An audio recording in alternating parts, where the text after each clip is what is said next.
My parents forgot my birthday for the 10th year in a row. But the moment I posted a photo of my new $125,000 Porsche, my phone did not stop ringing. They called me a thief, a liar, a disgrace. My father demanded a family meeting to confiscate my keys. He had no idea that by the time he hung up, I had already bought the bank that holds his mortgage. Before I tell you how I dismantled their entire lives, let me know where you are watching from in the comments below. Hit like and subscribe if you have ever had to remind your family exactly who pays the bills. My name is Nia, and today I turned 32 years old. I sat alone in my 4,000 square foot penthouse, overlooking the Chicago skyline, the city lights reflecting off the glass of a $20 bottle of sparkling water. My phone sat on the marble kitchen island completely silent. No calls, no texts, not even a generic Facebook post from my mother Beatrice or my father Marcus. For most people, a birthday is a celebration. For me, it is an annual reminder of my ranking in the Wilson family hierarchy. I am the invisible child, the one who studied late at night while my younger sister Ebony was out partying. The one who worked 3 jobs to pay off student loans while my parents remortgaged their home to fund Ebony's dream wedding to Brad, her white husband who claimed to be an investment banker but mostly invested in his own ego. To them, I am just Nia, the administrative assistant who lives in the city and barely makes ends meet. They do not know I am the CFO and co-founder of Aurora FinTech, a company that just closed a merger valuing us at 9 figures. They do not know this penthouse is mine paid for in cash. They do not know the power I hold because they never cared enough to ask. I looked at the clock, 7 p.m. The day was almost over. I could have sat there and cried into my expensive throw pillows, but I decided I was done mourning a relationship that never existed. If they could not celebrate me, I would celebrate myself. I grabbed my keys and took the private elevator down to the garage. Waiting in my reserve spot was my birthday gift to myself. A brand new Porsche 911 Turbo S in matte black. It looked like a panther ready to pounce. It cost $125,000, and signing the check for it felt better than any therapy session I had ever attended. I unlocked the car, the heavy door thudding shut with a satisfying sound of German engineering. I started the engine, feeling the rumble vibrate through the leather seat. I pulled out my phone and did something I rarely do. I took a photo. Just me, the steering wheel with the iconic crest, and the city lights blurring in the background. I posted it to Facebook with a simple caption. 32 looks good on me. Happy birthday to the one person who always has my back. Myself. I tossed the phone onto the passenger seat and drove out into the night. I blasted music weaving through traffic on Lakeshore Drive, feeling the wind and the speed. For 20 minutes, I felt free. Then the Bluetooth system in the car interrupted my music. Incoming call. Dad. I stared at the screen. They had not called all day. Not a whisper. But 10 minutes after I posted a picture of wealth, my father, the esteemed Deacon Marcus Wilson, was calling. I pressed answer. Nia. His voice did not sound like a greeting. It sounded like thunder from the pulpit. Hello, Dad. Thank you for the birthday wishes. I kept my voice flat calm. Do not play games with me, girl. He shouted, his voice distorting over the high-end speakers. I just saw your Facebook. What is that? Whose car is that? It is mine. Dad. Yours. He laughed, a harsh barking sound. Stop lying. A secretary does not drive a Porsche. Did you rent it? Is this some kind of social media stunt to make yourself look important? You are embarrassing us. I did not rent it. I bought it. There was a silence on the other line, heavy and dangerous. Then came the accusation I knew was coming.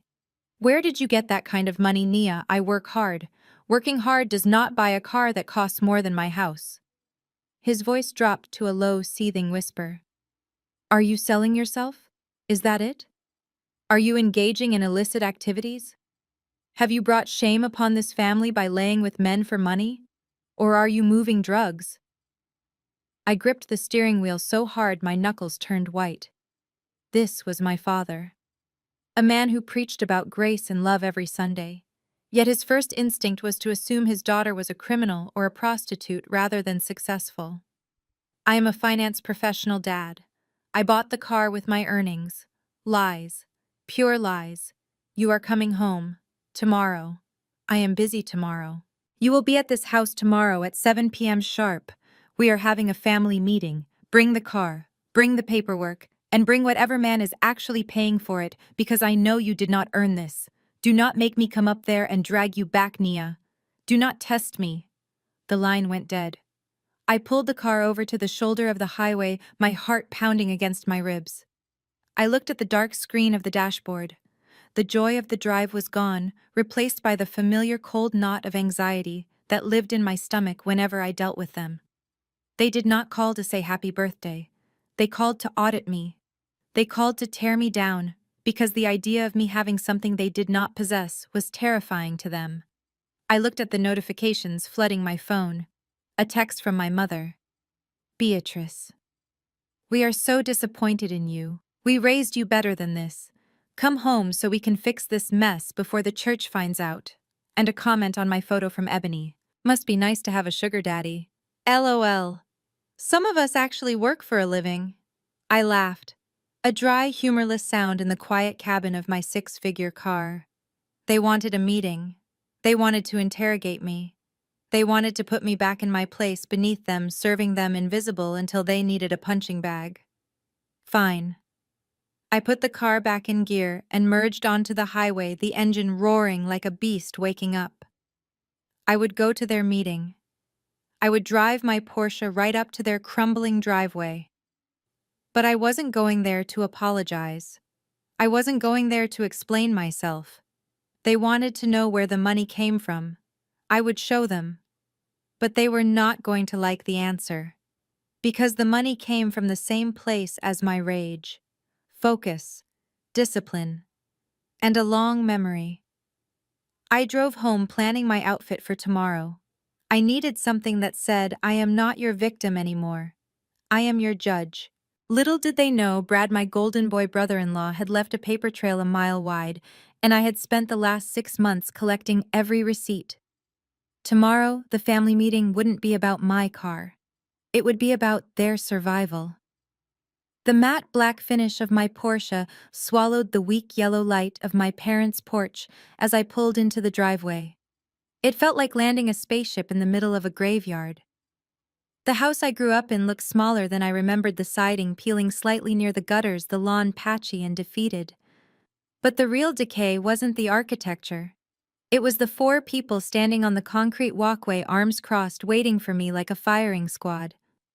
My father Marcus stood in the center wearing his Sunday suit, even though it was a Tuesday night. He wanted to remind me of his authority. My mother Beatrice hovered nervously at his elbow, clutching a handkerchief she didn't need yet. And then there were the stars of the show. My younger sister Ebony, looking every bit the golden child in a designer dress I knew she could not afford, and her husband Brad. The man my parents practically worshipped because his skin was white and he wore a suit to work. He was leaning against my father's sedan with a smirk that made my skin crawl. He looked at my car, not with admiration, but with the hungry, calculating stare of a man trying to figure out how to pawn it. I killed the engine. The silence was heavy.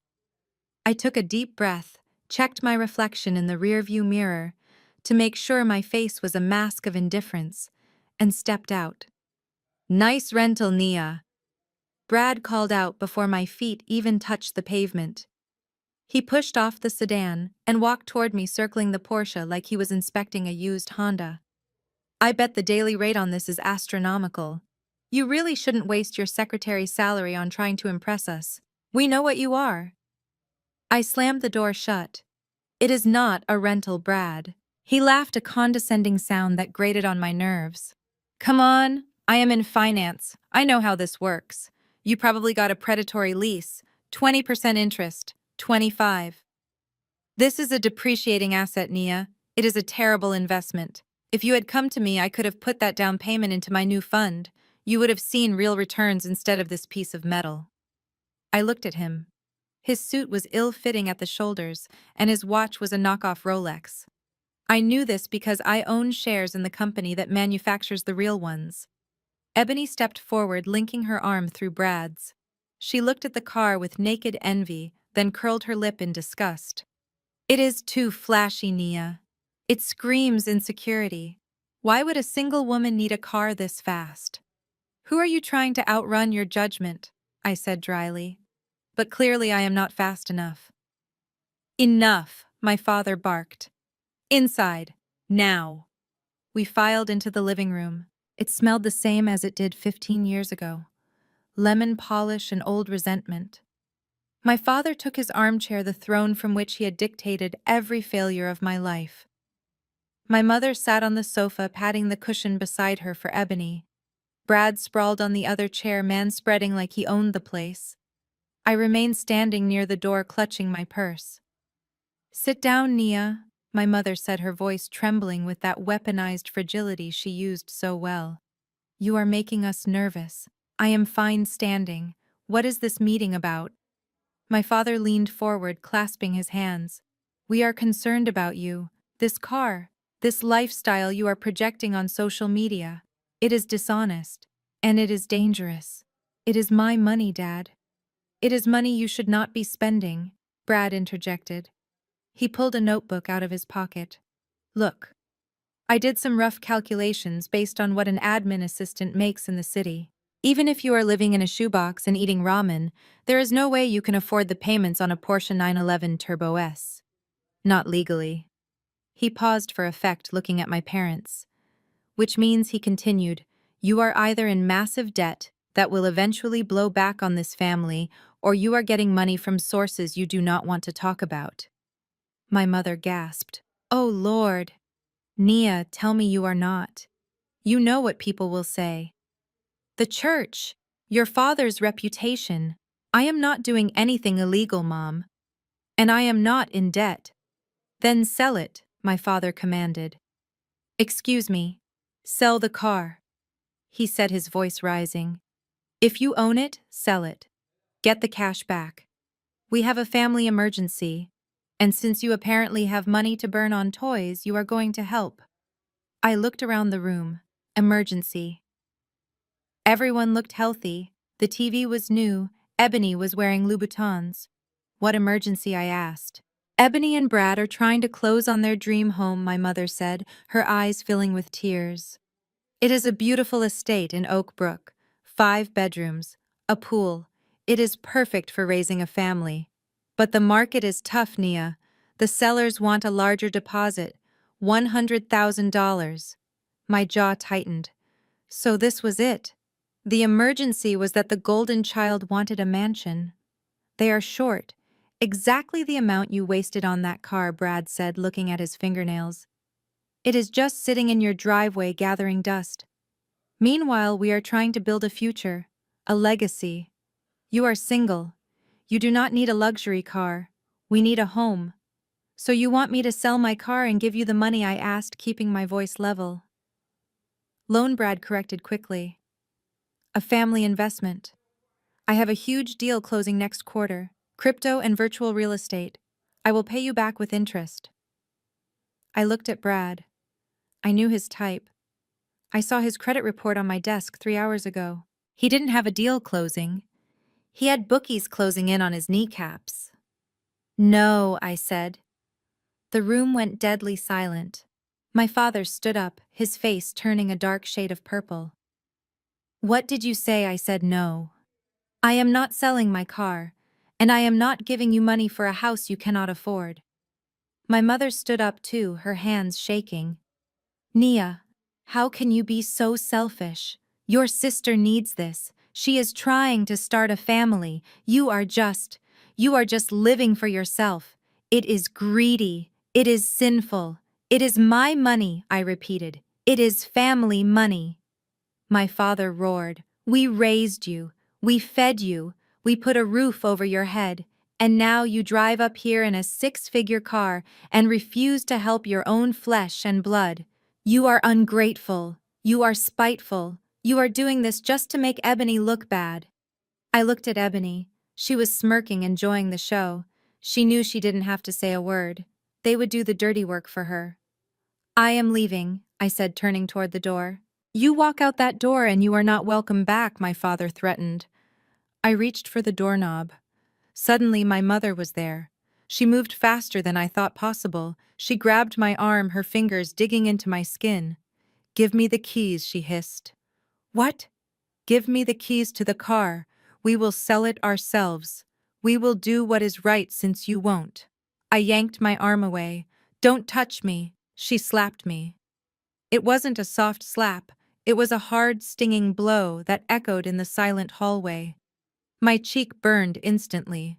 I stared at her. She looked shocked at her own action, but then her face hardened into a mask of self-righteous fury. You are a bad daughter, she spat. A bad sister. God will punish you for this greed. I touched my cheek.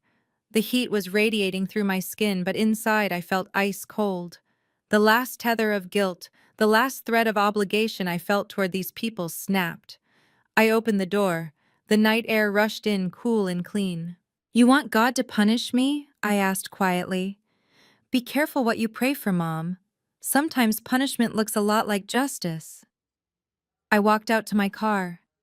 Behind me I heard my father shouting, telling me I was dead to him.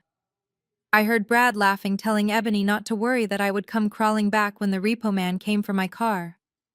I sat in the driver's seat and locked the doors. I didn't cry. I didn't scream. I picked up my phone and dialed my assistant. It was 8:30 at night, but she answered on the first ring. Yes, Ms. Wilson. Start the file on Brad, I said, and call the bank. I want to buy the mortgage on my parents' house, tonight. I pulled out of the driveway, leaving them standing on the porch, screaming at my taillights. They wanted $100,000 fine. I would spend 10 times that amount just to make sure they never asked me for a dime again. I shifted the Porsche into reverse, ready to leave the toxicity of my childhood home behind forever. My cheek was still throbbing from my mother's slap, a physical manifestation of 30 years of emotional battery. But before I could back out of the driveway, a figure lunged in front of my headlights. It was my mother, Beatrice. She wasn't screaming anymore. She had switched tactics, instantly moving from the role of the punisher to the role of the martyr. She threw herself onto the hood of my car, her palms slapping against the metal, her face contorted in a mask of weeping agony. I slammed on the brakes. For a second I considered just revving the engine to scare her, but I was not them. I was not cruel without cause. I rolled down the window just an inch. Move, I said. My voice was ice. Nia, please. She sobbed, sliding off the hood and clinging to the door handle. Her tears were copious and loud, a performance designed for the neighbors as much as for me. Do not leave like this. Do not leave your family in anger. We only want what is best for you. We love you. I looked at her. I looked at the woman who had just struck me across the face because I refused to bankroll her golden child. You do not love me, I said. You love what you think you can take from me. That is not true, she wailed. We sacrificed everything for you. We gave you life. We gave you a home. How can you be so stingy? How can you hold on to money when your sister is suffering? It is just money, Nia. It does not hug you back at night. Just money. The phrase triggered a memory so sharp it felt like a physical blow to the gut. It wasn't the slap that hurt the most. It was the audacity of her pretending that money hadn't always been the weapon they used to bleed me dry. I unlocked the door and stepped out. I needed her to hear this. I needed to look her in the eye, not through a pane of glass. You want to talk about sacrifice? I asked, my voice rising for the first time. You want to talk about being stingy? Let us talk about 2008. Let us talk about my acceptance letter to Wharton. My mother froze. Her tears stopped, instantly replaced by a flicker of genuine fear. She knew exactly what I was talking about. It was the skeleton in our closet that they had buried under layers of gaslighting and denial. I was 18. I had studied until my eyes burned every single night for 4 years. I got into one of the best business schools in the country, and I had the money to go. Grandma had left me $50,000 in savings bonds specifically for my education. It was in a joint account with you. Remember, Nia, that was a long time ago, she whispered, looking toward the house as if hoping my father would come out and silence me. I went to the bank the day before tuition was due. I continued stepping closer to her. I handed the teller my withdrawal slip. And do you know what she told me? She told me the balance was zero. $0.00. It was an emergency. My mother hissed, her voice low and desperate. It was a wedding, I shouted. You took my entire future. You took the only thing Grandma left me. And you spent every single dime on Ebony's first wedding to that guy Dion. The one she met at a club 2 months prior. My mother straightened her spine, trying to regain her authority. Ebony was in love. It was her special day. We could not let her get married at the courthouse like a pauper. We had to maintain our standing in the community. You were smart, Nia. We knew you would figure it out. You were always the resourceful one. Ebony needed help. She needed a good start. A good start, I laughed, a bitter, jagged sound. You threw a $60,000 party for a marriage that lasted 6 months. You bought her a custom gown. You rented a ballroom. You had an ice sculpture of a swan. Do you remember the ice sculpture, Mom? Because I do. I remember it melting while I was filling out loan applications with an interest rate that should have been illegal. It was family money, she insisted. We did what we had to do. You stole from me. You committed fraud. And while Ebony was on her honeymoon in Bali, staying in a 5-star resort on my dime, do you know where I was? I did not wait for her to answer. I leaned in close, forcing her to see the damage she had done. I was in a basement kitchen of a diner, scraping burnt eggs off plates until 3 in the morning. My hands were raw from the bleach. My feet bled every night. I worked 3 jobs. I slept 4 hours a day. I ate leftover fries because I could not afford groceries after paying my tuition. And when I called you crying, begging for just $100 to buy textbooks, what did you say? I do not remember, that she lied, looking away. You said I needed to learn responsibility. You said God gives his hardest battles to his strongest soldiers. You hung up on me because you were busy helping Ebony pick out furniture for the apartment you also paid for. I stepped back, looking at the house that had never really been my home. It was a monument to their hypocrisy. You sacrificed me, Mom. You sacrificed my youth, my peace, and my safety, so Ebony could play princess. You taught me that my only value was in how much pain I could endure, so she did not have to feel any. That is not fair, she cried, grabbing my arm again. We love you both. No, you love her. You tolerate me. And now that I have clawed my way out of the hole you threw me in, now that I have built a fortress out of the stones you threw at me, you think you are entitled to the keys. I shook her hand off me. It felt like shedding a dead skin. My money is not just currency, Mom. It is my blood. It is the sleep I lost. It is the hunger I felt. It is the years of panic attacks and exhaustion. Every dollar I have represents a moment I survived without you. So when you ask me for $100,000 like it is nothing, you are asking me to bleed for you again, and I am all out of blood. Nia, please, she begged, seeing the resolve in my eyes. Brad is in trouble. Real trouble. If they do not get this house, I do not know what will happen. Then let it happen, I said coldly. Let Ebony wash dishes. Let Brad work 3 jobs. Let them learn responsibility. Tell them God gives his hardest battles to his strongest soldiers. I got back into the car. My mother stood in the driveway looking small and defeated in the red glow of my taillights. She looked like a woman realizing that her retirement plan just walked out the door. I put the car in drive. As I pulled away, I watched her in the rearview mirror. She wasn't crying anymore. She was pulling out her phone, probably to call my father and spin a new web of lies about how cruel and ungrateful I was. Let them talk. Let them pray for my downfall. They had no idea that I wasn't just leaving. I was preparing for war. I touched the screen of my phone and dialed my lawyer. It was time to pull the trigger on the mortgage. They stole my past. I was about to buy their future. The elevator doors slid open with a soft chime revealing the chaos unfolding in the pristine white marble lobby of Aurora FinTech. I had spent the morning reviewing the final diligence reports for our merger with heavyweights in New York, a deal that would cement my legacy and net worth, but nothing in the spreadsheets prepared me for the sight of my brother-in-law Brad screaming at our head of security. He was wearing a suit that was too shiny under the recessed lighting, the fabric straining at the buttons as he gestured wildly. Beside him stood Ebony, my sister, looking around the high-end lobby with a mixture of awe and entitlement, as if she were pricing the furniture for a future estate sale. They looked completely out of place against the backdrop of glass steel and hushed corporate efficiency. I stepped out of the elevator, my heels clicking rhythmically on the stone floor. The sound cut through the noise and Brad spun around. His face was flushed sweat beading on his forehead. When he saw me, his eyes lit up with a predatory gleam. He did not see a chief financial officer. He did not see a founder. He saw a target. "There she is!" Brad shouted, pointing a finger at me.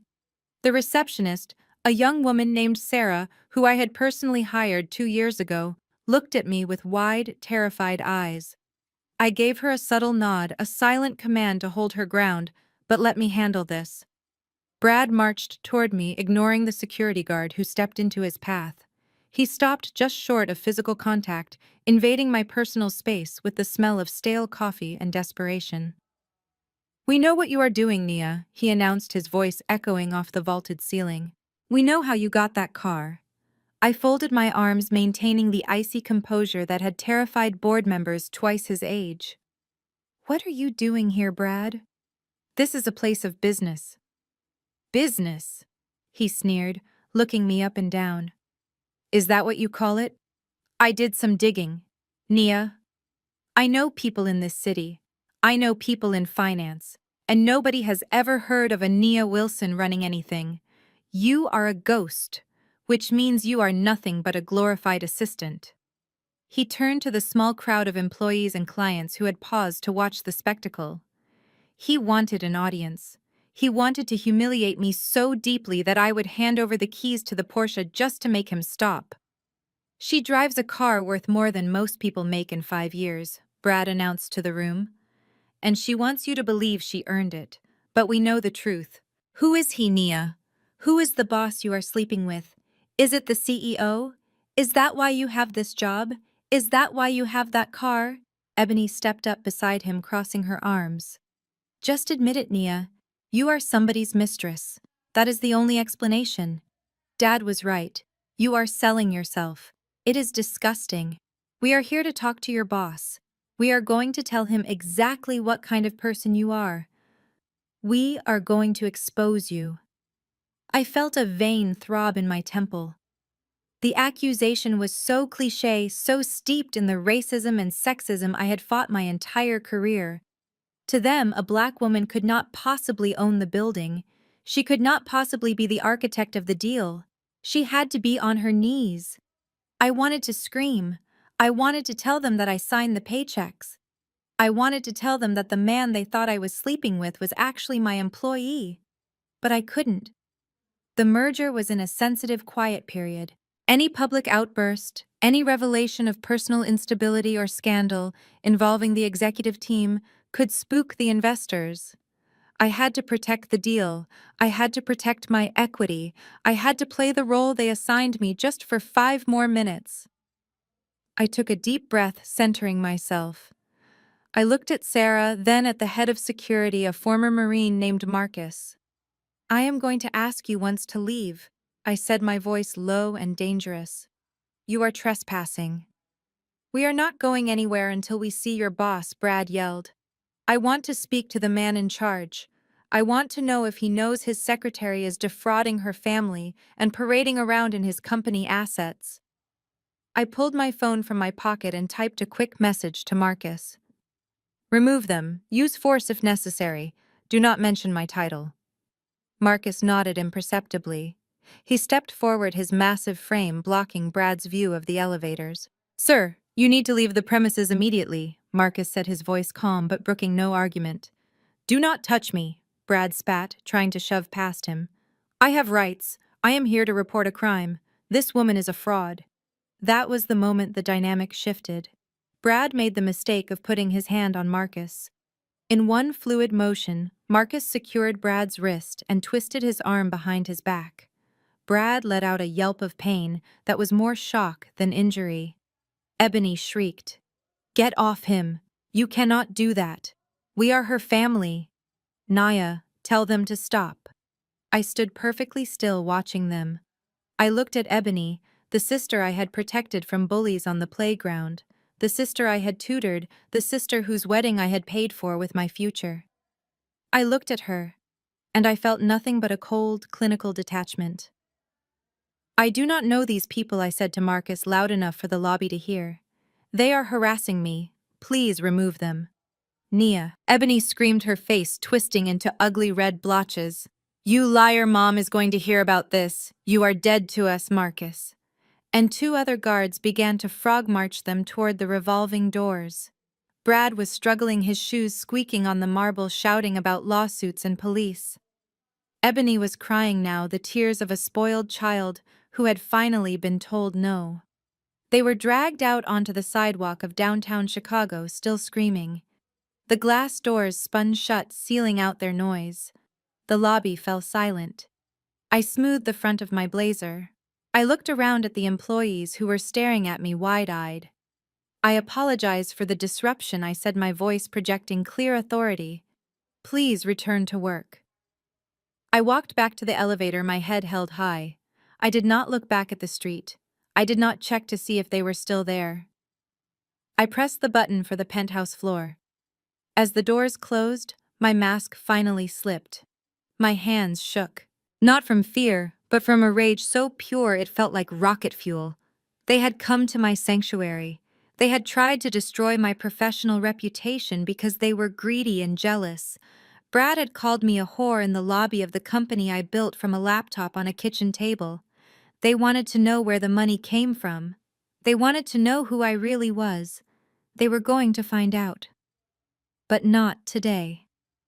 I walked into my office and locked the door. I went to the wet bar and poured myself a glass of water, my reflection in the window showing a woman who looked calm, collected, and utterly lethal. I picked up my phone. I didn't call my parents. I didn't call the police. I dialed a number I had saved years ago, a number for a man named Vance. He was a forensic accountant and a private investigator who specialized in finding money that people didn't want found. He answered on the second ring. Nia, he said, it has been a while. I have a job for you, Vance. Name it. Bradford Miller, my brother-in-law.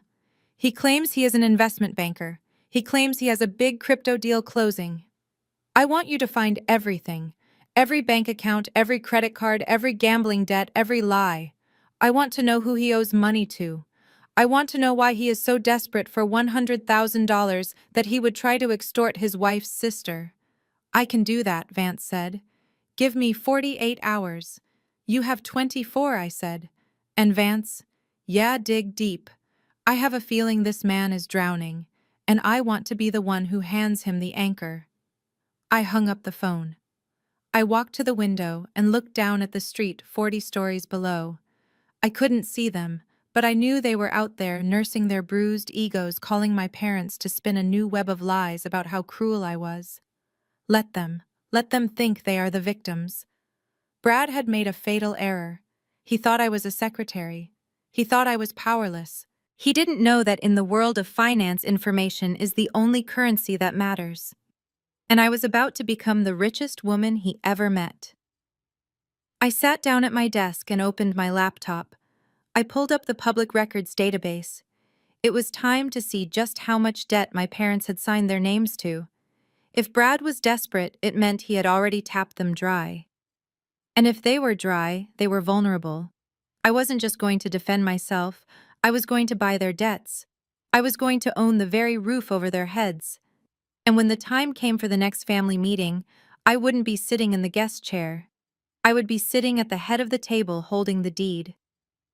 The text message from my mother arrived at 6 in the morning on Sunday. It was brief and commanded the same heavy-handed authority she wielded whenever she felt her control slipping. Your father expects you at service today. It is time for repentance. Do not make us wait. I stared at the ceiling of my penthouse bedroom. Repentance. They wanted me to repent for being successful. They wanted me to repent for protecting my own assets from a brother-in-law who treated finance like a casino. I almost deleted the message and went back to sleep. I could have spent the morning drinking mimosas on my balcony watching the boats on Lake Michigan. But curiosity is a dangerous thing. I wanted to see how far they would go. I wanted to see the theater of their righteousness up close. I dressed carefully. No designer labels visible. No flashy jewelry. I wore a simple navy dress and low heels. I looked like the modest, obedient daughter they remembered, the one they thought they could break. I drove the Porsche, but parked it 3 blocks away, walking the rest of the distance to the brick church that had been the center of my parents' social universe for 30 years. The air inside Greater Hope Baptist Church was thick with the smell of floor wax, old hymnals, and expensive perfume. It was humid, the kind of heat that made your clothes stick to your skin instantly. As I walked down the center aisle, heads turned. The whispers started immediately rippling through the pews like a wave. I knew what they were saying. That is Nia. The one who won't help her family. The one who thinks she is better than us. My mother had been busy. She had clearly poisoned the well long before I arrived. I found a seat in the back row, trying to be inconspicuous, but an usher, Mrs. Gable, a woman who had known me since I was 5, marched over. She didn't smile. She pointed a gloved finger toward the front row directly beneath the pulpit. Your father saved a seat for you, Sister Nia. He wants you close to the word today. I walked the length of the church, feeling hundreds of eyes boring into my back. In the front row, my mother sat stiffly, wearing a hat with a brim so wide it could shelter a small family. Beside her was Ebony, looking demure and teary-eyed, and Brad.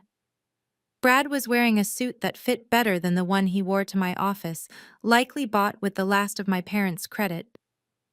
He looked up at the cross with a performative piety that made my stomach turn. My father Marcus sat in the large chair behind the pulpit. He was the associate pastor, a man who wielded scripture like a sword. When he saw me sit down, he didn't nod, he didn't smile. He just adjusted his microphone and stood up. The service began with the usual hymns, but the tension in the room was a live wire. Everyone knew this wasn't just a Sunday service, it was a tribunal. When it was time for the sermon, my father stepped forward. He gripped the wooden podium with both hands, looking out over the congregation until his gaze landed heavily on me. Today, church, I want to talk to you about the spirit of the world, he boomed. His voice filled the sanctuary, deep and resonant. I want to talk about how the world tells us to hoard. The world tells us to build high walls. The world tells us what is mine is mine. Amens echoed from the corners of the room. But the scripture tells us a different story. He continued, his voice dropping to a whisper that forced everyone to lean in. We all know the story of the prodigal son. The child who took his inheritance and ran. The child who loved money more than his father's house. But today, I see a new spirit. I see the spirit of the prodigal daughter. The air left the room. He wasn't even being subtle. He was preaching my indictment. She gathers treasures on earth, he shouted, pointing a finger toward the ceiling, but his eyes were locked on mine. She drives the chariots of kings while her own flesh and blood walk in the dust. She lives in a tower of glass while her family prays for a roof. Is that righteousness? No, sir. The congregation responded in unison. Is that love? No, sir. My mother dabbed at her eyes with a handkerchief. Ebony leaned her head on Brad's shoulder, playing the victim perfectly. I sat stone still, my face a mask. Inside, I was marveling at the manipulation. He was using God to extort me. It was brilliant. It was evil. My father paused, wiping sweat from his brow. But there is redemption, church. There is always a way back. The Lord loves a cheerful giver, and today we have an opportunity to sow a seed. We have a young man in our midst, a man of vision who wants to build something for this community. He gestured to Brad. Brad stood up, buttoning his jacket, looking humble. Brother Brad has a vision for a business that will bring jobs to this community, my father announced. A digital investment firm, a way to lift us all up. But the enemy has attacked his finances.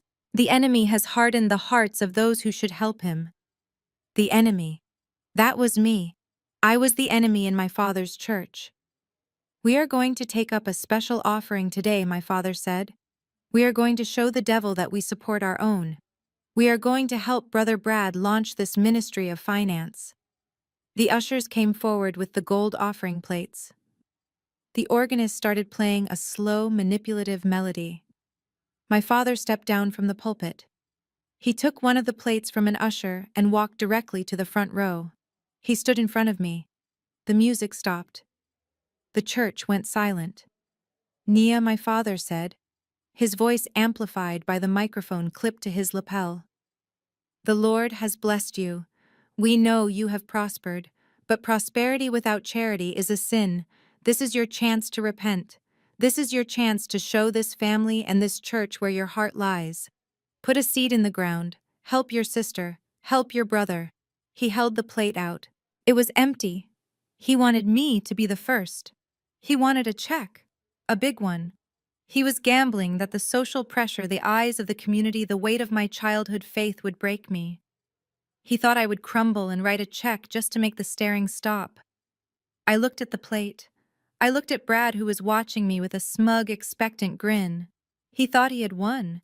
He thought he had found the one lever I couldn't resist. I reached into my purse. A collective intake of breath swept through the room. My mother stopped crying to watch. My father smiled, a triumphant, smug curling of his lips. I pulled out a small notepad and a pen. I did not pull out my checkbook. I did not pull out cash. I wrote a single sentence on the paper. I folded it once, sharp and precise. I stood up. I was taller than my father in my heels. I looked him dead in the eye. I dropped the folded paper into the gold plate. It made a soft sound, but in the silence of the church, it sounded like a gavel falling. What is this? My father asked, his smile faltering. Read it, I said. My voice was not loud, but it carried. He hesitated, then picked up the paper. He unfolded it. I watched his eyes scan the words. I watched his face turn from smugness to confusion, and then to a shade of gray I had never seen before. He looked up at me, his mouth opening and closing, but no sound came out. The note read, God knows who the fraud is, and so does the FBI. I didn't wait for him to recover. I turned around and walked up the center aisle. The sound of my heels on the hardwood floor was a steady, rhythmic beat. Click, click, click. Nia! My mother screamed from the front row, breaking the spell. You come back here, you ungrateful wretch! I kept walking. I passed Mrs. Gable, whose mouth was hanging open. I passed the choir. I passed the people who had judged me since I was a child. I walked out the double doors into the bright, blinding sunlight of the parking lot. Behind me, I heard the murmur of the congregation rising into a roar of scandal. I had just walked out on the associate pastor in the middle of a shakedown. I had just declared war in the house of the Lord. I walked the 3 blocks to my car, my heart rate steady, my hands calm. They wanted a show, I gave them one. They wanted money. They were going to get something much more valuable. They were going to get the truth. I got into my Porsche and checked my phone. There was a text from Vance, the private investigator. Sent you the file on Brad. You are going to want to sit down for this. It is worse than we thought. He is not just broke, Nia. He is swimming with sharks. I smiled. The church service was just the opening act. The real judgment day was coming, and I was the one bringing the fire. I sat in the driver's seat of my Porsche, the engine idling, the air conditioning blasting against the sheen of sweat that had broken out on my forehead during my escape from the church. My phone pinged again. It was the full file from Vance. I drove to a quiet corner of a Starbucks parking lot, killed the engine, and opened the document on my iPad. What I saw made my blood run cold, then boil. Vance had done exactly what I paid him for. He had peeled back the layers of Brad's life like a rotten onion. The first page was a summary of employment, or rather the lack thereof. Brad had not been an investment banker for 2 years. He had been fired from a mid-tier firm for unauthorized trading and gross negligence. Since then, his only source of income had been unemployment checks, which ran out 6 months ago, and sporadic transfers from my sister Ebony. I scrolled down to the financials. It was a disaster, a catastrophe of epic proportions. Brad had 6 credit cards maxed out to the limit. But that was the easy stuff. That was the stuff you could file bankruptcy on. The real horror show was in the wire transfers. Over the last year, Brad had moved nearly $500,000 into offshore crypto exchanges. Most of it was gone, vaporized in bad leverage trades and a gambling addiction that Vance had tracked to 3 different online casinos. But here was the kicker. The money he lost was not his. Vance had flagged a series of promissory notes. Brad had been borrowing from private lenders, not banks, not credit unions, loan sharks. The kind of people who did not send late notices in the mail. They sent guys with baseball bats. I looked at the dates. The payments were escalating. He was in deep. He owed $500,000 to people you do not want to owe $5 to. Then I saw the emails. Vance had hacked into Brad's personal account. I didn't ask how. I didn't care. I read an email chain between Brad and a man named Silas. "You have until the end of the month, Brad. After that we take collateral. And you know we don't mean your car. The timestamp was 2 days ago." I kept reading. I found a draft email Brad had sent to a mortgage broker. The subject line was, "Wilson Property Refinance." My stomach dropped. He wasn't trying to buy a new house in Oak Brook. That was a lie. The dream home, the pool, the nursery for the grandkids, it was all a fabrication designed to extract cash from my parents. He was trying to get them to take out a second mortgage on their home, the house I grew up in, the house my father had paid off 10 years ago. He was going to take their equity, their safety net, their retirement, and he was going to throw it into the black hole of his debt to save his own skin. I scrolled further. There was a prospectus attached to an email he had sent my father. Project Metaverse Alpha, a virtual real estate investment opportunity. Guaranteed returns of 200%. It was a Ponzi scheme, a classic textbook scam, and he was selling it to my parents as the golden ticket. He was telling them that if they leveraged the house and the small dry cleaning business my father owned, they could double their money in 6 months. He was feeding them to the wolves. I sat there staring at the screen. The realization hit me with the force of a physical blow. My parents were not just mean. They were not just favoritist. They were vulnerable. They were stupid. They were about to sign away everything they had worked for because they were blinded by the whiteness and the suit of a man they desperately wanted to be successful. I had a choice, a clear moral fork in the road. Option 1. I drive back to the house. I show them this file. I play the hero. I save them from financial ruin. I expose Brad as the fraud he is.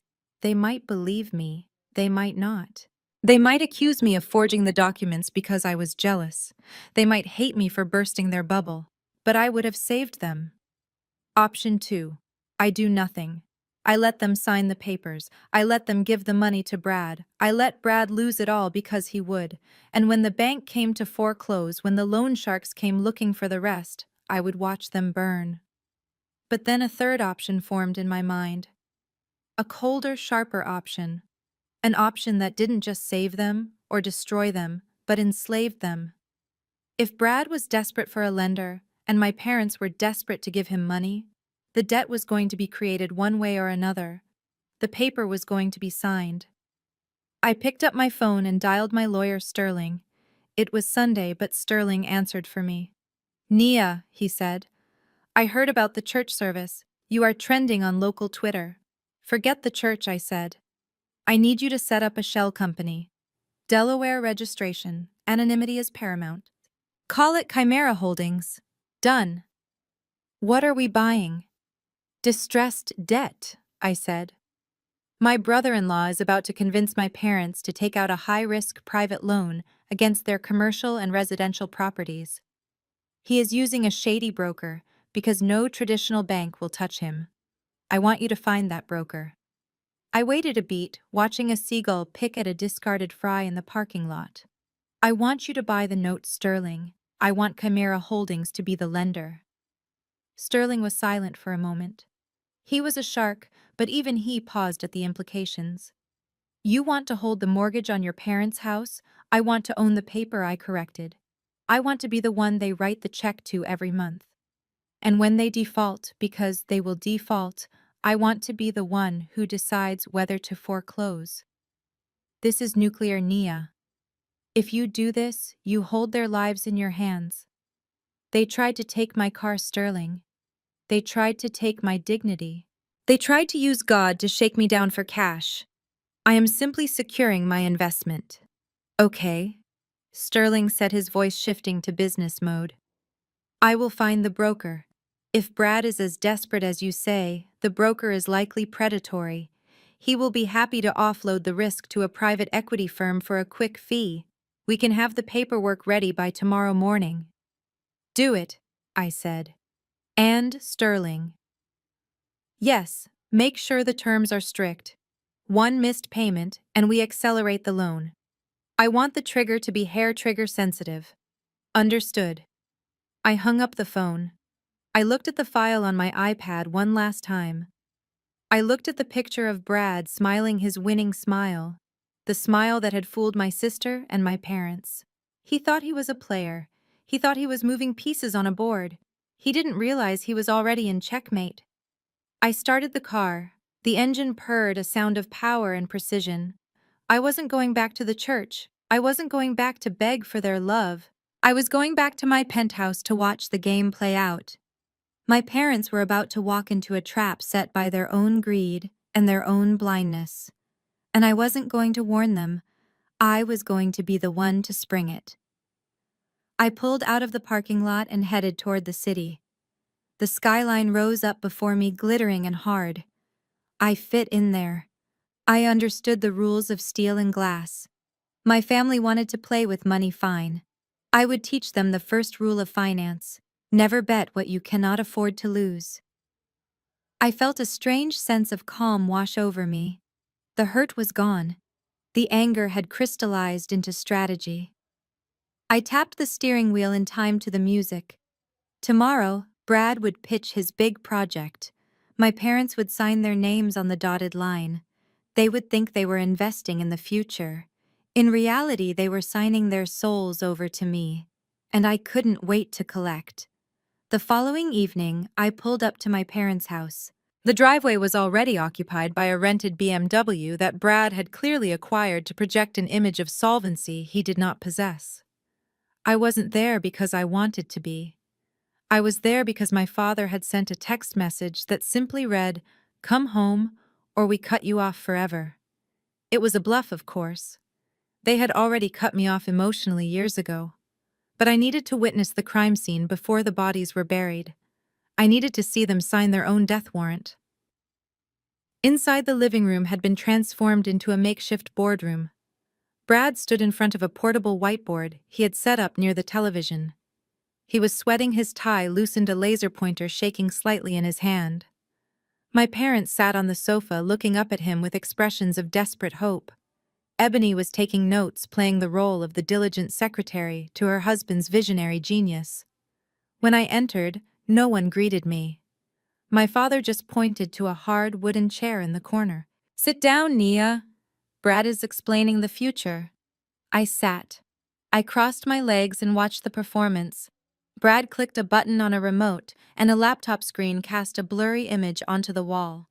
It was a rendering of a digital island glowing with neon purples and greens. "Welcome to Paradise Nexus," Brad announced, his voice pitching up an octave. "This is not just real estate. This is the metaverse. We are talking about virtual luxury resorts where users buy plots of land using Ethereum. The initial coin offering starts next month." He pointed the laser at a pixelated beach. I have secured an exclusive allocation for early investors, he continued. We are looking at a guaranteed 200% return in the first quarter. Conservative estimates put us at 500% by Christmas. This is how we get the house in Oakbrook. This is how we retire Marcus. This is generational wealth. My mother clasped her hands together, her eyes shining. It sounds wonderful, Brad. It sounds like a miracle. It is a miracle, Beatrice Brad said, flashing his salesman smile, but miracles require faith. And seed capital. To lock in this rate, we need to move fast. The window closes at midnight. My father nodded slowly, stroking his chin. He looked at me. He wanted me to be impressed. He wanted me to see that his son-in-law was the titan of industry I refused to be. Nia, my father said, do you see this? This is vision. This is what a real businessman looks like. I looked at the screen. It was a template. I recognized the graphics package. It was a $20 asset pack from a stock image site. There was no blockchain. There was no development team. There was just Brad. A gambling addiction and a desperate need for liquidity. It is a Ponzi scheme, I said. The room went quiet. Brad's smile faltered. Excuse me, he said. It is a scam, Brad. There is no metaverse resort. You are selling unregistered securities for a project that does not exist. The returns you are promising are mathematically impossible unless you are paying old investors with new money. Ebony stood up, throwing her notepad down. Stop it, Nia. You are just jealous because Brad has a big idea and you are just a number cruncher. I am not jealous, I said calmly. I am literate. Show me the white paper. Show me the smart contract audit. Show me the developer credentials. Brad waved his hand dismissively. You would not understand the technicals, Nia. This is Web 3. It is beyond traditional finance. My father stood up. He walked over to the coffee table where a stack of documents lay waiting. He picked up a thick packet and held it out to me. We did not call you here to critique, he said. We called you here to sign. Sign what? This is a loan application, he said, for $200,000. We are investing in Brad's company. We are going to be the primary shareholders. But the bank requires a guarantor with a certain credit score and verified income history to fast-track the approval. Since you claim to have bought that car legitimately, your credit must be sufficient. I stared at him. The audacity was breathtaking. They wanted me to co-sign a loan. They wanted me to attach my name, my credit, and my financial reputation to a scam that was going to implode within 90 days. You want me to guarantee a loan for a fake company, I asked? It is for the family, my mother pleaded. When the returns come in, we will pay off the loan in a month. You will not have to pay a dime. We just need your signature to get the funds released tonight. I stood up. Absolutely not. Nia, my father warned, his voice dropping to that dangerous register. I am not signing that, Dad. I am not going to help you ruin yourselves. Brad is lying to you. He is drowning in debt. He owes money to people who break legs for a living. He is trying to use your credit to pay off his bookies. Liar, Brad screamed. He lunged toward me but stopped short, panting. She is lying, Marcus. She is trying to sabotage me. She hates that I am successful. She hates that I married Ebony. My father stepped between us. He towered over me, his eyes full of a cold, ancient fury. Sign the paper, Nia. No, he slapped me. It was harder than my mother's slap. It knocked my head to the side. I tasted blood instantly where my tooth cut my inner cheek. The room spun for a second. I touched my lip and looked at my hand. A smear of red. I looked back at him. He didn't look sorry. He looked righteous. You are a small, bitter woman, he spat. You are jealous of him. You are jealous because he is a white man who knows how the world works. And you are just a little girl playing dress-up in a penthouse. You think your money makes you better than him. He has potential. You have nothing but arrogance. He pointed to the door. Get out. You are not my daughter. I disown you. Do not come back when we are rich. Do not ask us for a penny. I wiped the blood from my lip. I looked at my mother. She was looking at the floor. I looked at Ebony. She was smiling. I picked up my purse. "You are right, Dad," I said softly. "I am not your daughter anymore." I walked out of the house. I did not run. I walked with the steady, measured pace of an executioner leaving the cell. I got into my Porsche. I locked the doors. I picked up my phone and dialed Sterling. "They kicked me out," I said. "I am sorry," Nia Sterling replied. "Don't be. Is the broker ready?" "He is standing by. He has the papers for the private hard money loan, high interest. The house and the dry cleaning business are the collateral." "Send him in," I said.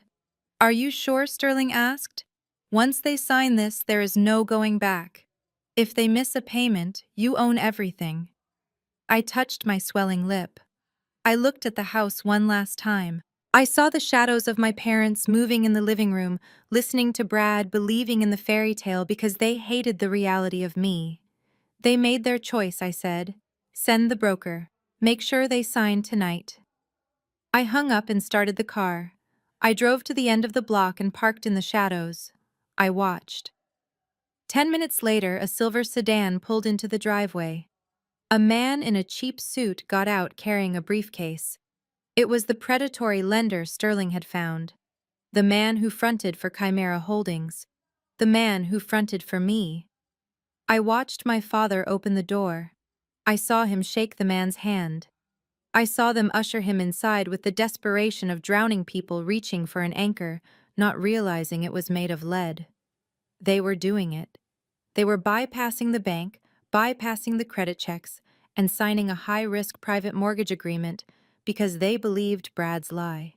They were putting the house I grew up in and the business that fed us on the table, and they were handing the knife to me. I waited until the silver sedan left nearly an hour later. The deed was done. The ink was dry. I drove back to the city. My face throbbed, but the pain was distant like a memory of a sensation. I went to my office.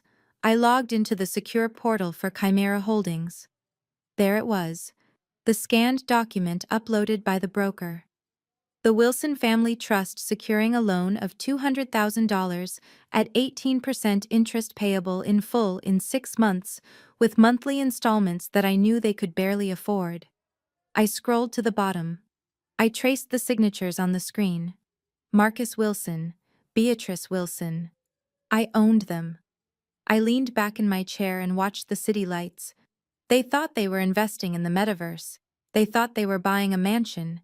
They had just sold their lives to the daughter they disowned. And the first payment was due in 30 days. I would be counting the seconds. The funds from the private loan hit my parents' bank account at 9 in the morning on Tuesday. By 10:30, that money was gone, transferred into an account controlled by Brad. My father thought he was funding the seed round for a revolutionary metaverse platform. My mother thought she was securing her retirement. I sat in my office at Aurora FinTech watching the digital trail through the forensic updates Vance was sending me in real time. It was like watching a car crash in slow motion, except I was the one who had paved the road. Brad did not pay off the loan sharks immediately. That would have been the smart thing to do. That would have been the survival move. But Brad was not a survivor. He was a narcissist with a hole in his soul, where his self-esteem should have been. He needed to be seen winning more than he needed to actually win. At noon, a notification popped up on my sister's Instagram. It was a video story. Ebony was squealing, the camera shaking as she panned over the interior of a dealership. Not a Porsche dealership. An exotic rental agency near the airport that leased cars to rappers for music videos and desperate men trying to look rich for a weekend. Brad had rented a lime green Lamborghini Huracan. I watched him rev the engine in the video wearing sunglasses indoors, shouting about how the hustle never sleeps. He wasn't buying it. He was renting an illusion at $2,000 a day, using my parents' home equity to pay for the gas. By 2 p.m., they were at the mall. Ebony posted a photo of 3 Louis Vuitton bags and a new pair of red bottom heels. The caption read, "Hubby treats me like a queen." So blessed to have a man who provides. I zoomed in on the photo. I could see the price tag peeking out of one of the bags. $3,000. They had blown through 5 grand in an afternoon on accessories, while the interest on the high-risk loan I now held was already accruing by the hour. They were eating the seed corn. They were burning the furniture to heat the house in the middle of summer.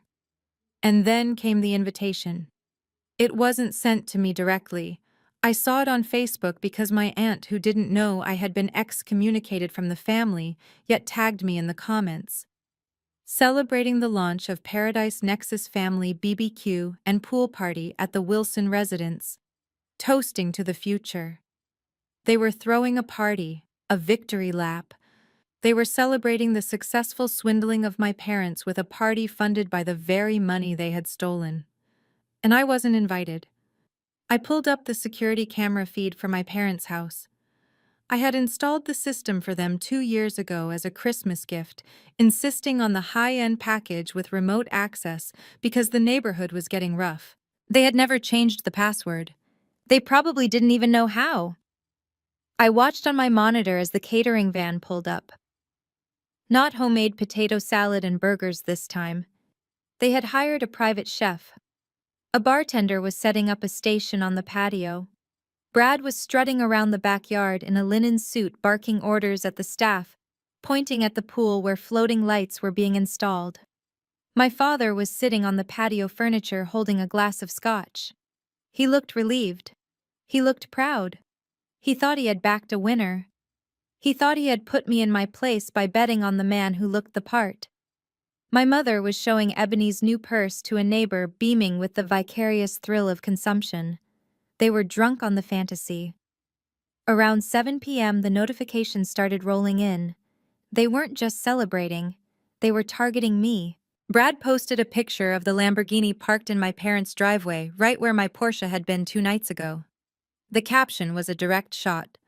Real power doesn't need to be loud, but sometimes you have to remind people who the king is. Hatch, empire building, Hamsh, family. First. Then Ebony posted a group photo. The whole family was gathered around the fire pit holding glasses of champagne. My parents, Brad, Ebony, and a few cousins who had always taken their side. They were laughing. It was a picture of perfect exclusionary happiness. The caption made my blood turn to ice. So grateful for a family that sticks together. No toxicity allowed in this circle. We cut off the dead weight and look how we soared. Money can't buy class, and it definitely can't buy loyalty. Here is to the real ones. Dead weight. I was the dead weight. The daughter who had bailed them out for a decade. The daughter who had bought the security cameras that were recording their betrayal. I was the toxicity they had removed so they could enjoy the pure, unfiltered joy of spending borrowed money on a lie. I sat in the silence of my office. The city of Chicago sprawled out beneath me, a grid of amber and white lights. I looked at the photo again. I looked at my father's smile.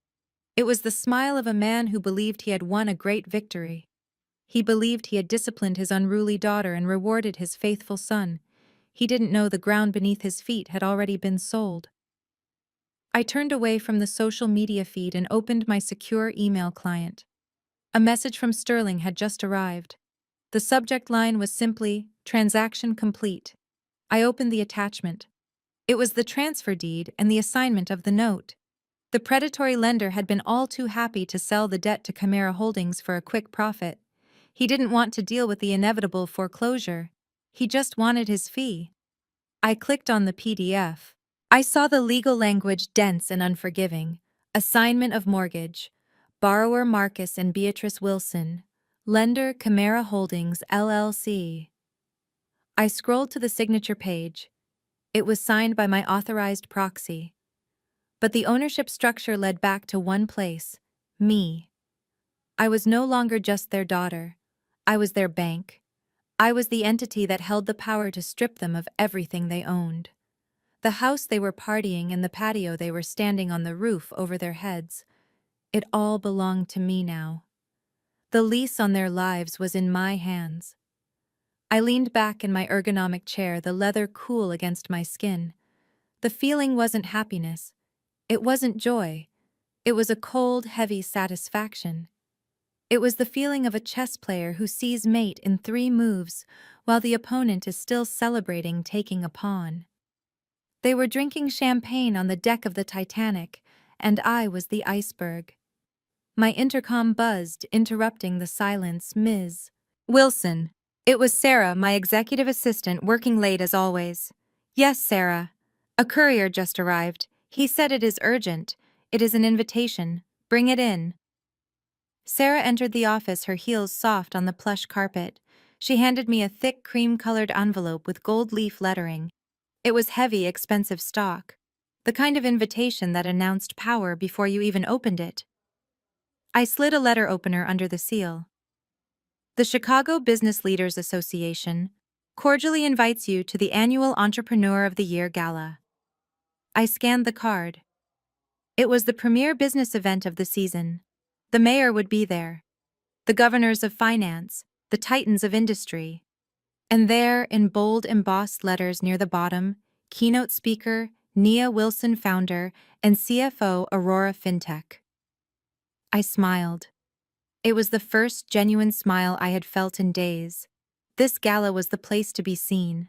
It was the kind of event Brad would kill to attend.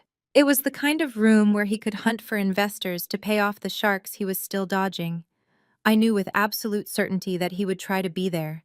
He would spend the last of the loan money on scalped tickets or bribe a waiter to let him in the back door. He needed fresh blood. He needed a new mark. And he would bring my parents. He would drag them along as props, the respectable older couple, to vouch for his character, to prove he was a family man. They would walk into that ballroom thinking they were rubbing elbows with the elite. They would think they were about to level up. They had no idea that the keynote speaker was the daughter they had called a failure.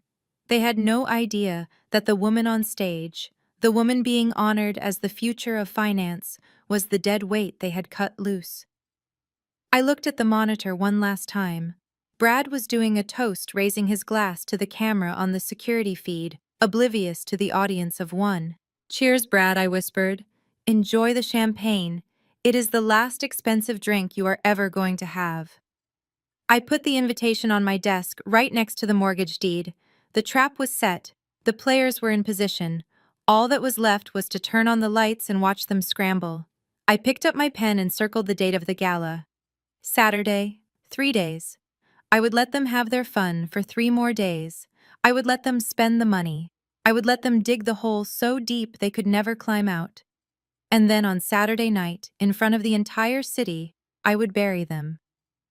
The Saturday night air was thick with humidity and the scent of expensive perfume as I stepped out of the black town car in front of the Palmer House Hilton. The Entrepreneur of the Year Gala was the kind of event where net worth was measured in billions, and influence was the only currency that truly mattered. I smoothed the fabric of my emerald silk gown, a custom piece that cost more than the tuition my parents had stolen from me, and walked toward the revolving brass doors. I wasn't just an attendee tonight. I was the main event. But before I took my place on the stage, I needed to see them. I needed to witness the depth of their delusion one last time. I scanned the ballroom from the shadows of the entrance archway. It was a sea of tuxedos and designer dresses, a shifting landscape of power dynamics and social climbing. And there, bobbing like corks in a hurricane, was my family. Brad led the way, his chest puffed out in a rented tuxedo that was a size too small in the shoulders. He walked with the frantic energy of a man who knows the clock is ticking. Ebony clung to his arm, wearing a sequined dress that caught the light in a way that screamed desperation rather than elegance. My parents, Marcus and Beatrice, trailed behind them, looking like deer caught in headlights. They were out of their element, overwhelmed by the opulence clutching their invitations like life rafts. I watched as they approached the check-in desk. I saw the hostess frown at their tickets. These were not VIP passes. These were scalped general admission tickets, likely purchased from a third-party vendor, at a markup that would make a loan shark blush. I watched the hostess gesture toward the far corner of the room near the swinging doors of the service kitchen. Table 49. the table for last-minute additions and people who didn't matter. They sat down trying to maintain their composure. Brad immediately started scanning the room, his eyes darting around like a predator looking for a wounded gazelle. He wasn't here to enjoy the dinner. He was here to hunt. He needed a check. He needed a lifeline. He leaned in, whispering aggressively to my father, probably pointing out potential targets. My father nodded, fixing his tie, trying to look like the businessman he pretended to be. I took a deep breath and stepped into the light. I walked through the center of the room. The crowd parted slightly. People knew me here, not as Nia the disappointment, but as Ms. Wilson, the woman who had just orchestrated the most aggressive fintech merger of the decade. A few heads nodded in respect. A few glasses were raised. I acknowledged them with a subtle inclination of my head, but I kept moving toward table 49. Brad saw me first. His eyes bulged. For a second, I saw fear. He thought I was there to cause a scene to get him thrown out. But then, his narcissism kicked in. He processed my dress, the diamonds at my throat, the way I carried myself. And he came to the only conclusion his small mind could comprehend. He nudged Ebony. She looked up, her mouth falling open. I walked right up to their table. I didn't stop until I was standing directly over them. "Well," I said, "this is a surprise." Brad let out a short, incredulous laugh. He looked around the table, inviting them to share in the joke. "Look who snuck in," he sneered, his voice loud enough to turn heads at the adjacent tables. "I didn't know they let the help dress up tonight. Who did you have to sleep with to get past security?" Nia Ebony covered her mouth, giggling. "Oh my God, Nia, you look ridiculous. Are you working the coat check? Or are you here to find a sponsor for your car payments?" My mother looked at me with a mixture of pity and embarrassment. "Nia, please, do not make a scene. If you are here to serve drinks, just go, do your job. We are trying to network with important people." My father refused to even look at me. He stared at the centerpiece, his jaw tight. "I told you," he muttered. "She has no shame." I looked at Brad. He was so confident. He was sitting in a chair that I had paid for, wearing a suit rented with money he stole from my parents, mocking the woman who held the deed to his existence. "I am not working, Brad," I said calmly. "I am attending." He snorted. "Attending, right.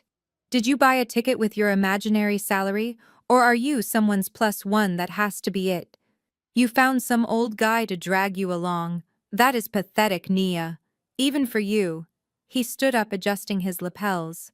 "We have real business to do," he announced, dismissing me. "Stay out of our way. Do not embarrass us when I am closing a deal." He turned his back on me and walked toward a man standing near the bar. I recognized the man immediately. It was Arthur Sterling, the chairman of the bank that Brad had been trying to defraud for months.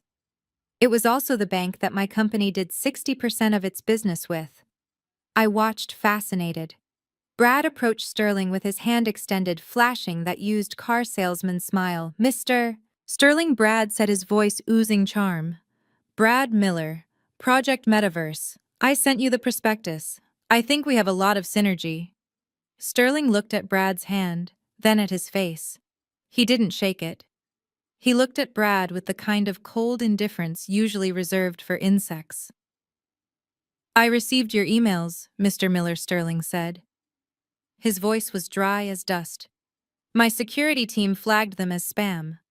I believe you are on our do not service list due to outstanding liabilities." Brad's smile froze.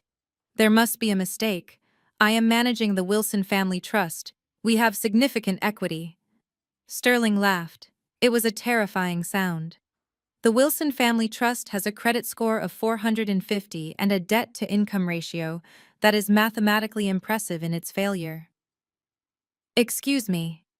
Sterling turned away, leaving Brad standing there with his hand still extended. Brad looked around, his face burning red. He saw me watching. He saw the slight smile playing on my lips. He stormed back to the table. "They are all snobs," he hissed to my father. "They do not understand vision. We just need to find the right partner. He glared at me. Why are you still standing here? Go find your sugar daddy and leave us alone. I looked at my watch. It was time. Enjoy the dinner, I said. I hear the chicken is dry. I turned and walked away. I didn't go back to the entrance. I walked toward the stage. I walked past the VIP tables in the front row. I walked up the stairs to the wings where the stage manager was waiting for me with a headset and a glass of water. Ms. Wilson, he whispered. You are on in 2 minutes. I watched from the darkness of the wings. The house lights began to dim. A hush fell over the ballroom. The spotlights swept across the crowd, blinding and bright. I saw table 49 in the distance. I saw Brad pouring himself a glass of wine with a shaking hand. I saw my mother clutching her purse. I saw my father looking around, waiting to see who the important speaker was, hoping he could maybe shake their hand later and beg for a loan. They were waiting for a savior. They were waiting for a miracle. The master of ceremonies walked out to the center of the stage. He tapped the microphone. Ladies and gentlemen, he boomed. Tonight we honor innovation. We honor resilience. We honor the kind of vision that changes industries. Brad leaned in to whisper something to Ebony, probably a critique of the decor. He wasn't listening. He didn't care. It is my distinct privilege, the MC continued to introduce our keynote speaker. A woman who built a financial empire from nothing. A woman who just closed the largest tech acquisition in Chicago history. The founder and CFO of Aurora FinTech. The spotlight swung toward the curtain where I was standing. Please welcome Ms. Nia Wilson. I stepped out. The applause was thunderous. It washed over me like a physical wave, but I didn't hear it. All I could see was table 49. I saw the moment the name registered. I saw Brad drop his wine glass. It shattered on the table, red liquid spreading across the white tablecloth like a gunshot wound. I saw my mother grab her chest. I saw my father stand up his chair, scraping loudly against the floor, his face a mask of absolute paralyzing shock. I walked to the podium. I gripped the sides. I looked out into the darkness directly at the people who had called me a failure, a whore, and a thief. I smiled. And this time it was the only smile in the room. The applause washed over me like a physical wave, a thunderous roar that vibrated through the floorboards of the stage and up into the soles of my heels. I stood in the center of the spotlight, the heat of it intense against my skin, blinding me to everything but the front row and the terrified faces at table 49. I adjusted the microphone. The sound of my breathing was amplified, filling the cavernous ballroom. I looked out at the sea of faces, the titans of Chicago industry, the mayors, the venture capitalists, the people who ran this city. They were all looking at me with admiration. They saw a prodigy, they saw a leader, but I only cared about 4 people in that room. I looked past the VIPs, I looked past the champagne buckets and the centerpieces. My gaze locked onto the far corner near the kitchen doors. Brad was still frozen, his hands suspended in midair where his wine glass used to be. The red stain was spreading across the white tablecloth in front of him, dripping onto his rented trousers, but he did not move. His mouth was open, slack with a stupidity that was almost painful to witness. He was processing the impossible. The woman he had called a secretary, the woman he had tried to have thrown out of her own lobby, was the woman whose name was currently projected on a 20-foot screen behind me. My mother Beatrice had sunk low in her chair. She looked small. The hat she had worn to church to shame me was gone, replaced by a stiff, dated hairdo that now seemed to wilt under the weight of the revelation. Her hand was over her mouth, stifling a gasp or a sob, I could not tell which. She was looking at me, not as her daughter, but as a stranger who had stolen her daughter's face and replaced it with something terrifying. And my father, Marcus, the deacon, the man who ruled his household with an iron fist and a Bible of convenient verses. He was gripping the edge of the table so hard I could see his knuckles turning white from 50 feet away. His face was a mask of ash. He wasn't angry. He wasn't righteous. He was afraid. For the first time in my life, I saw genuine primal fear in my father's eyes. He realized in that split second that the balance of power had not just shifted, it had been obliterated. I smiled. It was the smile of a wolf that has cornered a rabbit. "Thank you," I said. My voice was calm, steady, and commanded absolute silence in the room. Thank you to the Business Leaders Association for this honor. To be named Entrepreneur of the Year is a privilege. But to stand here as the founder of Aurora FinTech, a company that just secured the future of digital banking in the Midwest, is a testament to one thing: survival. I paused. I let the word hang in the air. Survival. I did not start this company with a trust fund. I continued, my eyes never leaving table 49. I did not start it with a small loan from my parents. I did not have a safety net. I did not have a legacy. The camera operator, sensing a moment of emotional vulnerability, panned the live feed to my family. Their faces appeared on the giant screens flanking the stage. The audience gasped softly, thinking they were seeing a family overcome with pride. They saw my mother's tears and thought they were tears of joy. They saw my father's trembling hands and thought it was emotion. They saw Brad's pale, sweating face and thought, well, I don't know what they thought about Brad. He looked like a man who was about to be sick. But I knew the truth. I knew they were crying because they were doing the math. They were calculating every insult, every slap, every stolen dollar, and realizing the bill had just come due. I started Aurora in a one-bedroom apartment with an internet connection I borrowed from a neighbor, I said, leaning into the microphone. I built the algorithm at night after working double shifts to pay off debts that were not mine. I learned the value of $1 not because I had many of them, but because the people who were supposed to protect me took them away. A hush fell over the room. This was not the standard acceptance speech. This was a confession. We talk a lot about support systems in business, I said, walking out from behind the podium. I wanted them to see the full length of my gown. I wanted Ebony to see the diamonds. I wanted them to see exactly what they had thrown away. We thank our mentors. We thank our partners. But tonight I want to thank the people who really made this possible.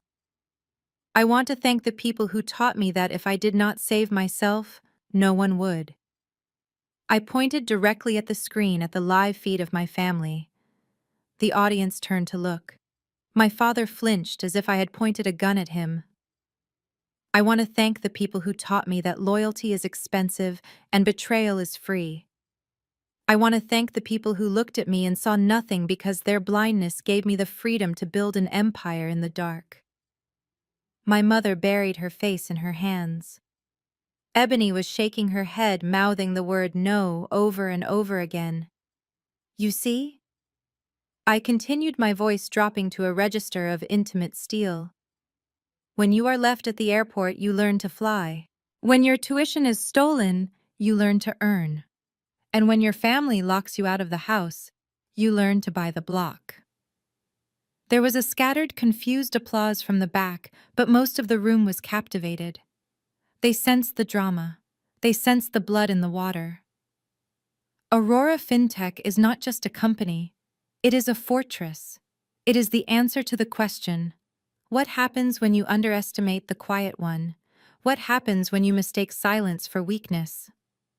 I walked back to the podium. I picked up the heavy crystal award that had been placed there. It caught the light, refracting it into 1,000 sharp edges. This award belongs to the girl who scrubbed dishes while her sister went on vacation. It belongs to the woman who was called a failure by a man who couldn't balance his own checkbook. It belongs to the survivor. I looked at Brad. He was trying to stand up. He was trying to leave. But his legs wouldn't work. He was pinned to that chair by the weight of his own fraud and the realization that he had tried to extort the most powerful woman in the room. Tonight we celebrate success, I said. But let us not forget where success comes from. It comes from the hunger. It comes from the cold. And it comes from the absolute refusal to be a victim. I raised the award in a toast. I looked directly into the camera lens, knowing my face was 50 feet tall on the screen behind me, looming over them like a god. So to my family, I said, my voice ringing out like a bell. Thank you. Thank you for not believing in me. Thank you for the neglect. Thank you for the cruelty. Because without you, I might have been content to be ordinary. You forced me to be extraordinary. I took a sip of water from the glass on the podium. Cheers, I whispered into the mic. The room exploded. The applause was deafening. People were standing up. They thought it was a speech about resilience. They thought it was a metaphor. They didn't know it was an eviction notice. I stood there bathing in the applause, watching my family crumble on the high-definition screen. My father had his head in his hands. My mother was openly weeping, her makeup running in dark streaks down her face. Brad looked like he had stopped breathing. I had done it. I had stripped them naked in front of the elite. I had taken their shame and turned it into my crown. I walked off the stage. The stage manager was waiting with a towel, looking at me with awe. That was intense, Ms. Wilson, he said. It was necessary, I replied. I didn't stop backstage. I didn't go to the green room.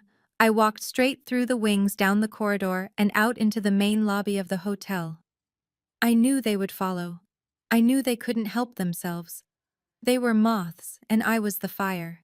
They would come to me begging, explaining, lying, and I would be waiting. I stood in the center of the lobby under the massive crystal chandelier.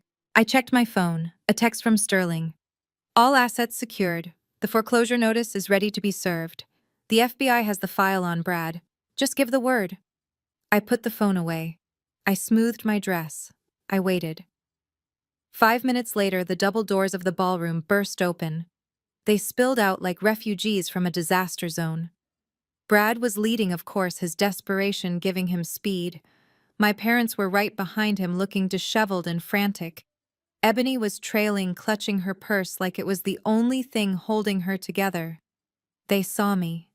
They stopped. I stood there, the Queen of Chicago, holding the keys to their destruction in one hand and their salvation in the other. But I wasn't in the business of salvation anymore. I was in the business of liquidation. Hello, family, I said. I believe we have some business to discuss. The lobby of the Palmer House Hilton was a cathedral of gold leaf and marble, a fitting stage for the final act of a tragedy my family had been writing for 30 years.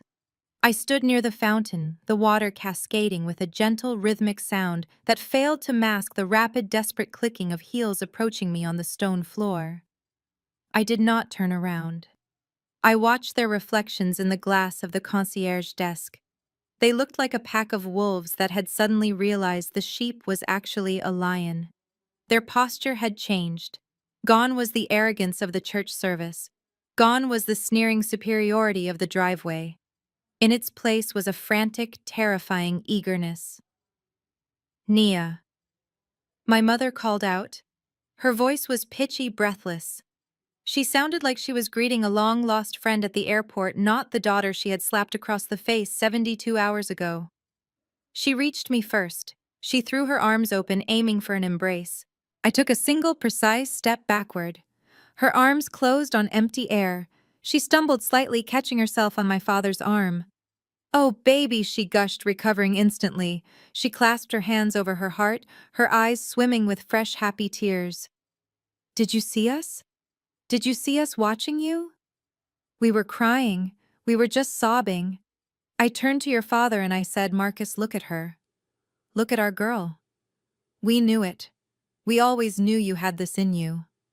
I looked at her. The audacity was so physical it almost had a smell like rotting flowers. "You knew," I repeated. My voice was flat. "Is that why you called me a failure on Tuesday? Is that why you tried to sell my car?"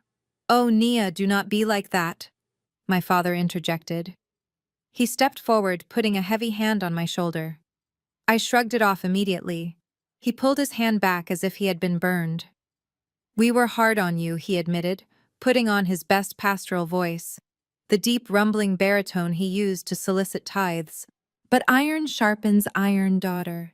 We saw your potential. We knew you were drifting, focusing on the wrong things. We had to push you." We had to be the grit that made the pearl. And look at you now. You are a diamond. He beamed at me, waiting for me to thank him. He actually believed it. He was rewriting history in real time, convincing himself that his neglect and abuse were actually a masterclass in parenting. He wanted credit for my survival after he was the one who threw me overboard. We are just so proud, my mother added, reaching out to stroke the silk of my sleeve. She was checking the quality of the fabric. Founder, CFO. My goodness. Why did you hide it, honey? We could have celebrated you. We could have helped you. I laughed. It was a short, sharp sound. You stole my college fund to pay for a wedding. You tried to extort me for a down payment. The only thing you would have done with my company is liquidate it to buy Brad a boat. Brad cleared his throat. He pushed his way to the front of the circle. He had wiped the sweat from his forehead, but his eyes were still darting around, manic and greedy. He buttoned his tight jacket, trying to summon the ghost of the arrogance he had worn in my office lobby. Nia, look, he said, flashing a smile that was all teeth and panic. We got off on the wrong foot. Things were said, tempers flared. It is a high-stress environment, right? You know how it is. Finance is a contact sport. He laughed nervously. Nobody else did. But seeing you up there, he continued, gesturing vaguely toward the ballroom. It all makes sense now. The car, the attitude. You are a player. I respect that. Game recognizes game. I stared at him. He was actually trying to bond with me. And honestly, hearing about Aurora FinTech, I see a lot of synergy here, Brad said, his voice gaining speed. You are handling the tech side, the back end, the algorithms. That is great. But you need a face. You need strategy. You need someone who understands the street, the real markets. He took a step closer, lowering his voice to a conspiratorial whisper. I am willing to come on board, Nia. I am willing to let bygones be bygones. My calendar is packed. Obviously, Project Metaverse is exploding, but for family, I can make space. I think a role like Chief Strategy Officer would be appropriate. Or maybe President of Global Operations. We could structure it with a mix of salary and equity. Keep it in the family. We would be unstoppable. I looked at Ebony. She was standing behind him, nodding vigorously. It is a great idea, Nia, she said. Brad is a genius with money. You guys could build a dynasty, and then we could all be together, like a real team. The delusion was absolute. They were standing in the lobby of a hotel they could not afford, wearing rented clothes, trying to negotiate a C-suite position in a company they did not understand with a woman they had disowned 3 days prior. They really thought I was stupid. They thought I was so desperate for their love, so starved for their validation, that I would hand them the keys to the kingdom just because they smiled at me once. I looked at Brad. I looked at the way his eyes lingered on my diamond necklace. I looked at my father, who was already mentally spending my money on a new church wing. I looked at my mother, who was probably planning a shopping trip in her head. I am glad you brought up business, Brad, I said. Because that is actually why I stopped. Brad's face lit up. He thought he had me. He thought the hook was set. Great, he said, rubbing his hands together. Let us grab a drink. Let us talk numbers. I have some ideas about leveraging your current liquidity to double down on crypto. No drinks, I said. I reached into my clutch. I did not pull out a checkbook. I did not pull out a contract for a job offer. I pulled out a black leather folder. It was slim, elegant, and terrifying. Brad's smile faltered. What is that? This, I said, tapping the folder against my palm, is the only business we are ever going to do. I opened the folder. I pulled out the first document. It was a summary of debts. You see, Brad? I said, my voice conversational, pleasant. When you came to my office and called me a whore, I got curious. I wondered why a man with such a big deal closing needed to harass his sister-in-law for pocket change. So I hired a forensic accountant. Brad's face went the color of old milk. I know about the gambling, Brad. I know about the offshore accounts that are empty. I know about the loan sharks in Jersey who are charging you 10 points a week. And I know about the Ponzi scheme you tried to sell my parents. My father frowned. What are you talking about? Project Metaverse is a solid investment. It is a template you bought online for $20, Dad, I said, not looking away from Brad. There is no land. There is no code. There is just Brad taking your money to pay off the men who are threatening to break his legs. Lies, Brad squeaked. She is lying. She is trying to ruin me. I pulled out the next document. It was a printout of the wire transfer. $200,000, I read. Transferred from the Wilson Family Trust to an account in the Cayman Islands controlled by Bradford Miller on Tuesday morning, and then 2 hours later transferred to a sports betting site and a private lender named Silas. My mother grabbed Brad's arm. Brad. What is she saying? Where is the money? It is gone, Mom, I said. He spent it. He rented a Lamborghini and bought you a purse to keep you quiet while he set fire to your retirement. Brad tried to back away, but my father grabbed his shoulder. His grip was iron. Is this true? My father roared. It was an investment. Brad shouted, his voice cracking. The market turned. I was going to make it back. You are a thief, my father snarled. He looked like he was about to strike him, but I wasn't done. I held up a hand. Save your energy, Dad, I said, because Brad isn't the only one with a problem. I turned the page in the folder. I revealed the document they had signed in the dark, the document they thought was their salvation. You signed a loan agreement, I said. A hard money loan. $200,000. Collateralized by the house and the dry cleaning business. High interest. Immediate default clauses. We had to, my father said, his eyes darting between me and Brad. To fund the investment. Yes, I said. And do you know who bought that note? Do you know who holds the paper on your house right now? They stared at me. The silence in the lobby was deafening. The fountain seemed to roar. Brad looked at the folder. He looked at me, and for the first time he understood. No, he whispered. You didn't. I smiled. It was the smile of the executioner. I did. I closed the folder with a snap. I bought the debt, Dad. I am the lender. I own the mortgage. I own the shop, and according to the terms you signed, because the funds were used for illicit purposes, you are in default as of yesterday. My mother grabbed the counter of the concierge desk to steady herself. You own the house. I own everything, I said. And we are not talking about feelings anymore. We are not talking about family. We are not talking about repentance. I took a step forward and they all took a step back. We are talking about debt. And I am here to collect. I opened the black leather folder, completely laying it flat on the concierge desk, like a coroner preparing to perform an autopsy. The marble surface was cold under my fingertips. I looked at Brad, whose face had gone from the flush of arrogance to the pallor of a dead fish. He was sweating so profusely that his cheap hair dye was starting to run down his temple in a thin, inky stream. You want to know where the money went, Mom? I asked, not looking at her. I pulled out a spreadsheet color-coded in red. It was a forensic trace of the funds they had wired to Brad just 48 hours ago. Here it is. $200,000. Gone. My mother made a sound like a wounded animal. Gone. What do you mean, gone? It is in the investment account. Brad said it was locked in for the initial coin offering. It was never in an investment account, I said, sliding the paper toward her. It went to a shell company in the Cayman Islands. And from there, it went to 3 places. I pointed to the lines on the sheet. 50,000 to a crypto gambling site called Lucky Bit.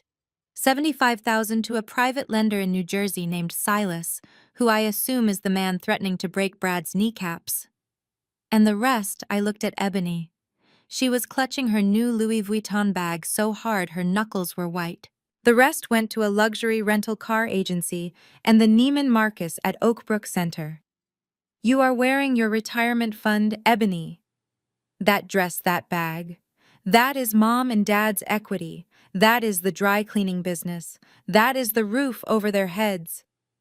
Ebony looked down at her dress as if it had suddenly caught fire. She dropped the bag. It hit the floor with a heavy thud. It is a Ponzi scheme, Dad, I said, turning to my father. There is no metaverse. There is no land.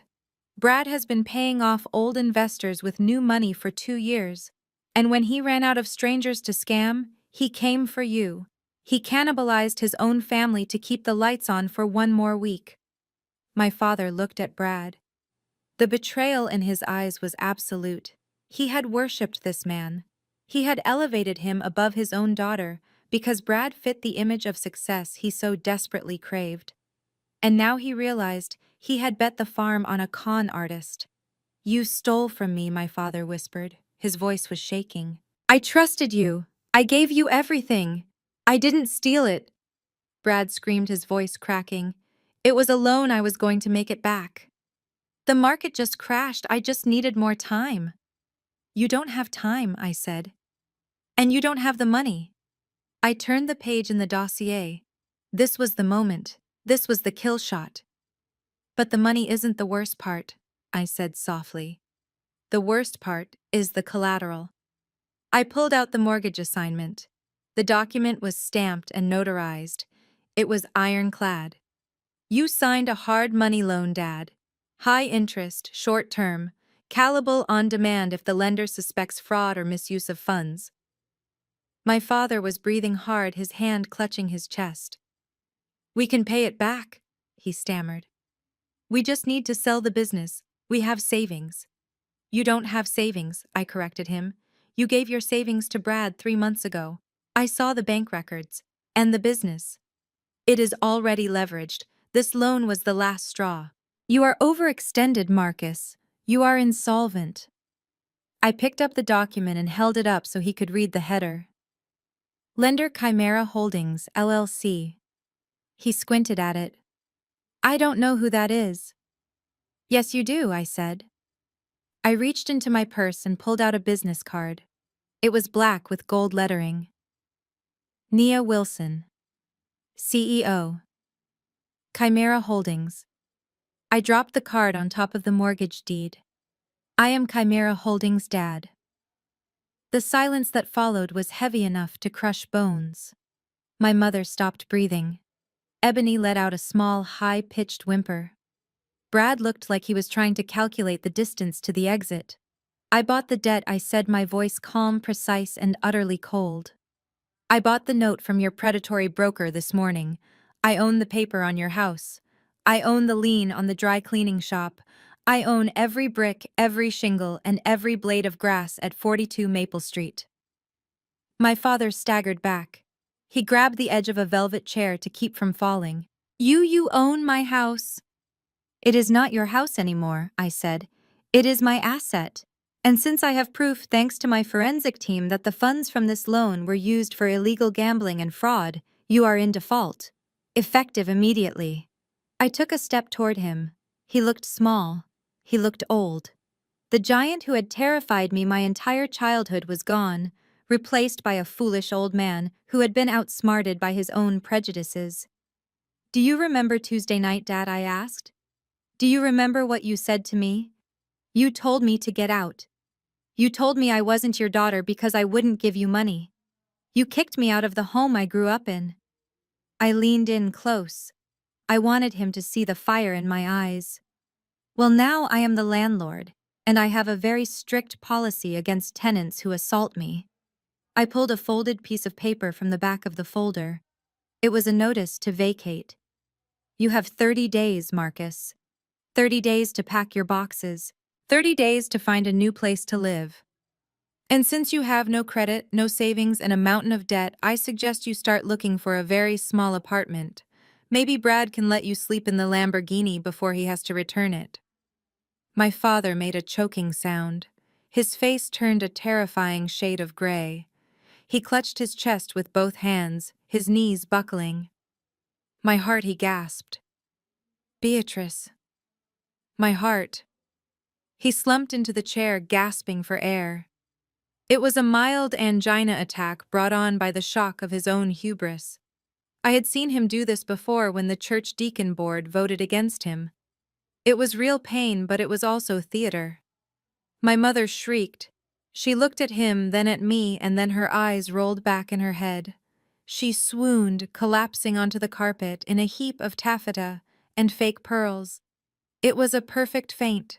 Too perfect. She made sure to land on the thick rug, not the marble.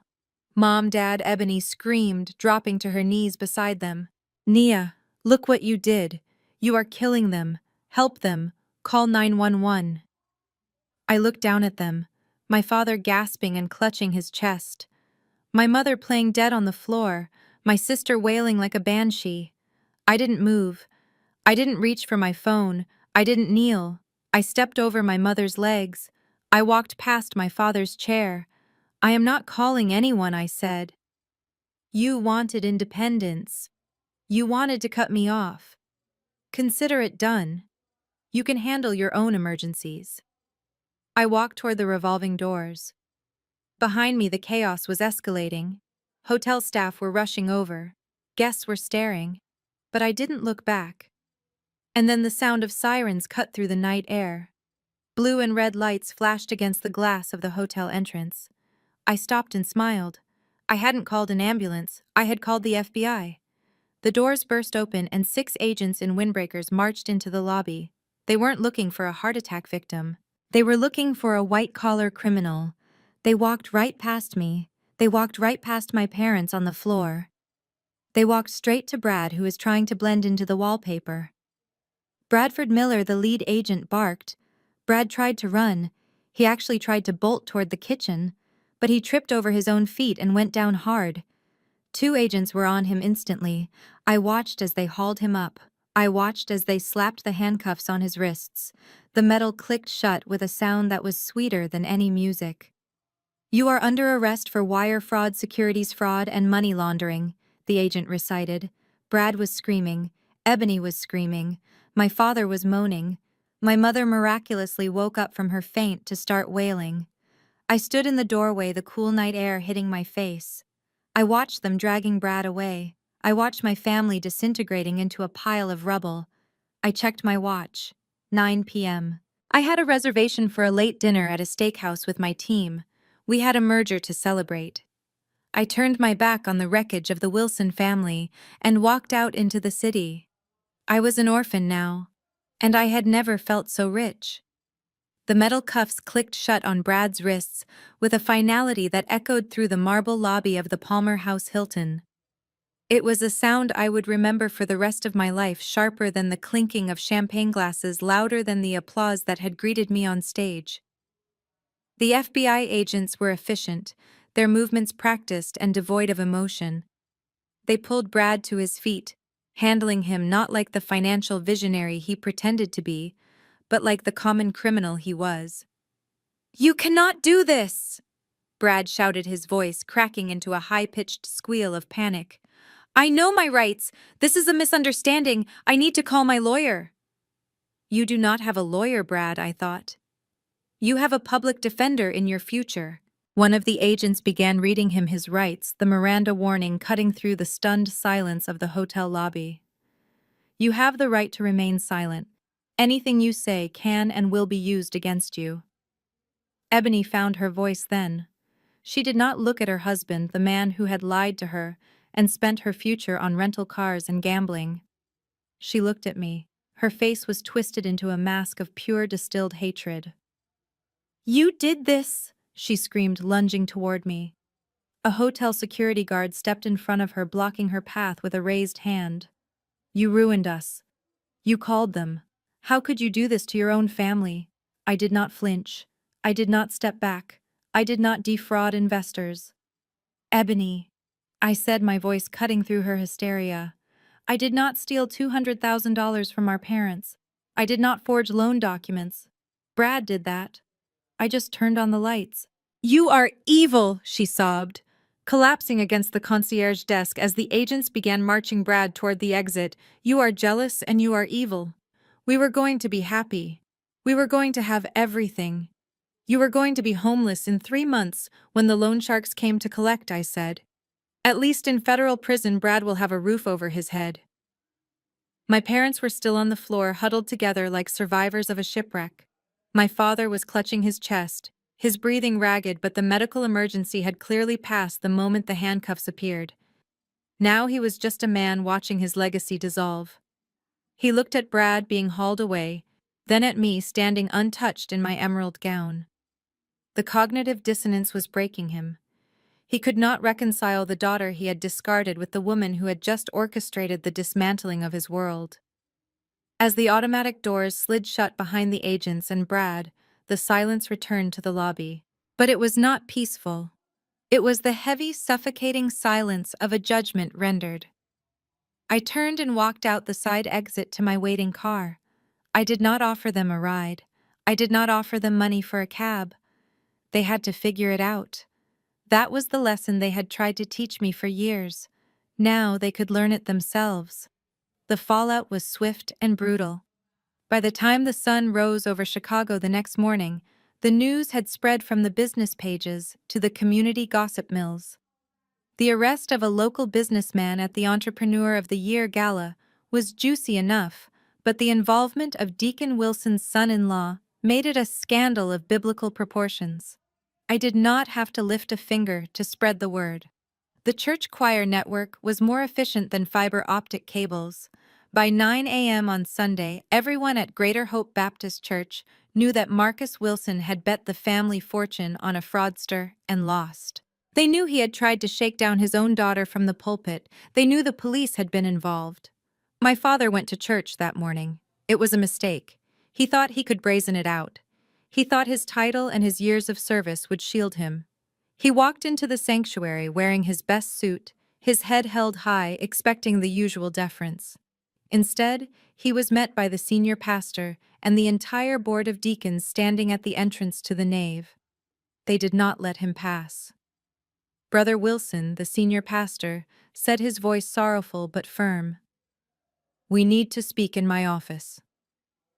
I was not there, but Mrs. Gable, the usher, who had once seated me in the front row, told me everything later. She said the meeting lasted 10 minutes. She said my father shouted about loyalty and betrayal.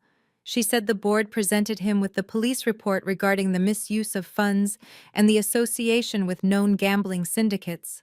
A deacon must be above reproach, the pastor had told him. You have brought scandal to this house. My father walked out of that office stripped of his title. He was no longer Deacon Wilson. He was just Marcus, a man who had been conned by his own greed. He walked past the congregation, past the people who used to look up to him, and they turned their faces away. The shame was absolute. It was the social death he had always feared more than physical death. But the financial death was happening simultaneously. While my father was being defrocked, my lawyer Sterling was executing the final phase of the plan.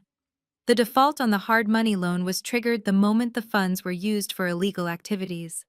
The contract was explicit. Fraud constituted an immediate breach.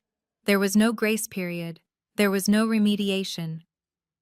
At noon on Monday, a locksmith and a sheriff's deputy arrived at 42 Maple Street. I was not there. I did not need to see it. I had the report sent to me later. My mother opened the door. She was wearing a bathrobe, her eyes swollen from 2 days of crying. When she saw the sheriff, she tried to slam the door, but he blocked it with his boot. "Mrs. Wilson," he said, "I have a court order for immediate possession of the property on behalf of the lender Chimera Holdings. You have 24 hours to vacate the premises." 24 hours, she shrieked. "You cannot do this. We have lived here for 30 years. My daughter will stop this. Call Nia. She owns the company." The sheriff looked at his paperwork. "The owner of record is Chimera Holdings. They have instructed us to secure the property. You need to start packing, ma'am, or we will pack for you." They spent the next day frantically throwing their lives into garbage bags. Ebony was there helping them, her designer clothes stained with sweat and dust. They did not have money for movers. They did not have money for a storage unit. They had to take only what they could fit into my father's sedan and Ebony's leased SUV, which was likely next on the repossession list. They called me. Of course they called me. My phone logged 47 calls in 3 hours. I did not answer a single one. I sat in my office watching the stock ticker for Aurora FinTech, which had jumped 12% since the gala. I was making millions while they were fighting over who got to keep the blender. The locksmith changed the tumblers on the front door at exactly noon on Tuesday. The sheriff placed a neon orange sticker on the front window. Property seized. No trespassing. My parents stood on the sidewalk surrounded by black trash bags filled with clothes and photo albums. The neighbors, the people they had tried so hard to impress for decades, watched from behind their curtains. There was no dignity in it. There was no grace. It was just the ugly, raw reality of consequences catching up to bad decisions. They had no place to go. Brad was in a holding cell, unable to make bail because his assets were frozen, and his family had finally realized he was a liability. The luxury rental had been towed. The dream of the mansion in Oak Brook was dust. They ended up at the Starlight Motel on the edge of town, a place known for hourly rates and flickering neon signs. It was the only place that would take cash and didn't ask for a credit check. I drove by it a week later just to see. It was a low, dingy building with peeling paint and a parking lot full of rusted cars. My father's sedan was parked in front of room 12. It looked out of place, a relic of a life they used to have. I saw my mother sitting in the window, staring out at the highway. She looked older. The artifice of her suburban life had been stripped away, leaving a tired, broken woman who had bet on the wrong child. Ebony was working at a grocery store 3 miles away. I knew this because Vance had kept tabs on them. She was scanning items, bagging groceries for people she used to look down on. The golden child was learning the value of $1 the hard way. I parked across the street and watched the motel for a long time. I thought I would feel triumph. I thought I would feel a surge of victory. But all I felt was a quiet, heavy finality. They were in a prison of their own making. I had just locked the door. I looked at my hands on the steering wheel of the Porsche. They were steady. I had done what I had to do. I had protected myself. I had stopped the cycle of abuse. I put the car in gear and drove away. I didn't speed. I didn't blast music. I just drove, leaving the Starlight Motel and the ruins of the Wilson family in my rearview mirror. They had wanted me to pay for their lifestyle. Instead, they paid for my freedom. And the price was everything they had. 1 month later, I returned to the scene of the crime. The Porsche navigated the potholes of my old neighborhood with the smooth indifference of a predator moving through tall grass. It was a Tuesday afternoon, a gray, flat day that made the suburban lawns look tired and the siding on the houses look cheap. I pulled into the driveway of 42 Maple Street for the last time. The house was dark. The windows were bare, stripped of the curtains my mother had fussed over for 20 years. The neon orange sticker from the sheriff was still on the front glass, peeling slightly at the corners, a scarlet letter announcing to the world that the Wilson family had failed to pay their debts. I turned off the engine. The silence was absolute. There was no Brad shouting about crypto, no father thumping a Bible, no mother weeping for effect.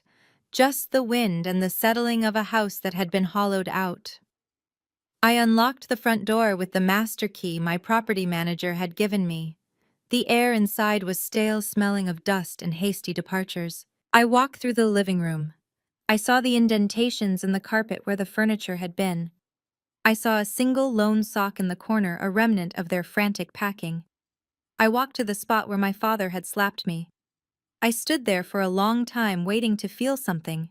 Anger, sadness, grief. But I felt nothing. It was just a room. It was just wood and drywall and paint. The power it had held over me, the fear of their judgment, the desperate need for their validation, it had all evaporated the moment I signed the purchase order for their debt. I walked into the kitchen. The table where we had eaten Thanksgiving dinners, where I had been ignored and belittled, was gone. The kitchen island where Brad had pitched his Ponzi scheme was bare. I ran my hand along the counter. I remembered the nights I had spent here washing dishes while Ebony watched TV, the nights I had studied for my SATs, while my parents planned Ebony's debutante ball. I took a deep breath. I wasn't here to reminisce. I was here to make a decision. My real estate agent, a shark named Caroline, who I had hired specifically for her lack of sentimentality, had sent me the appraisal. The market was hot.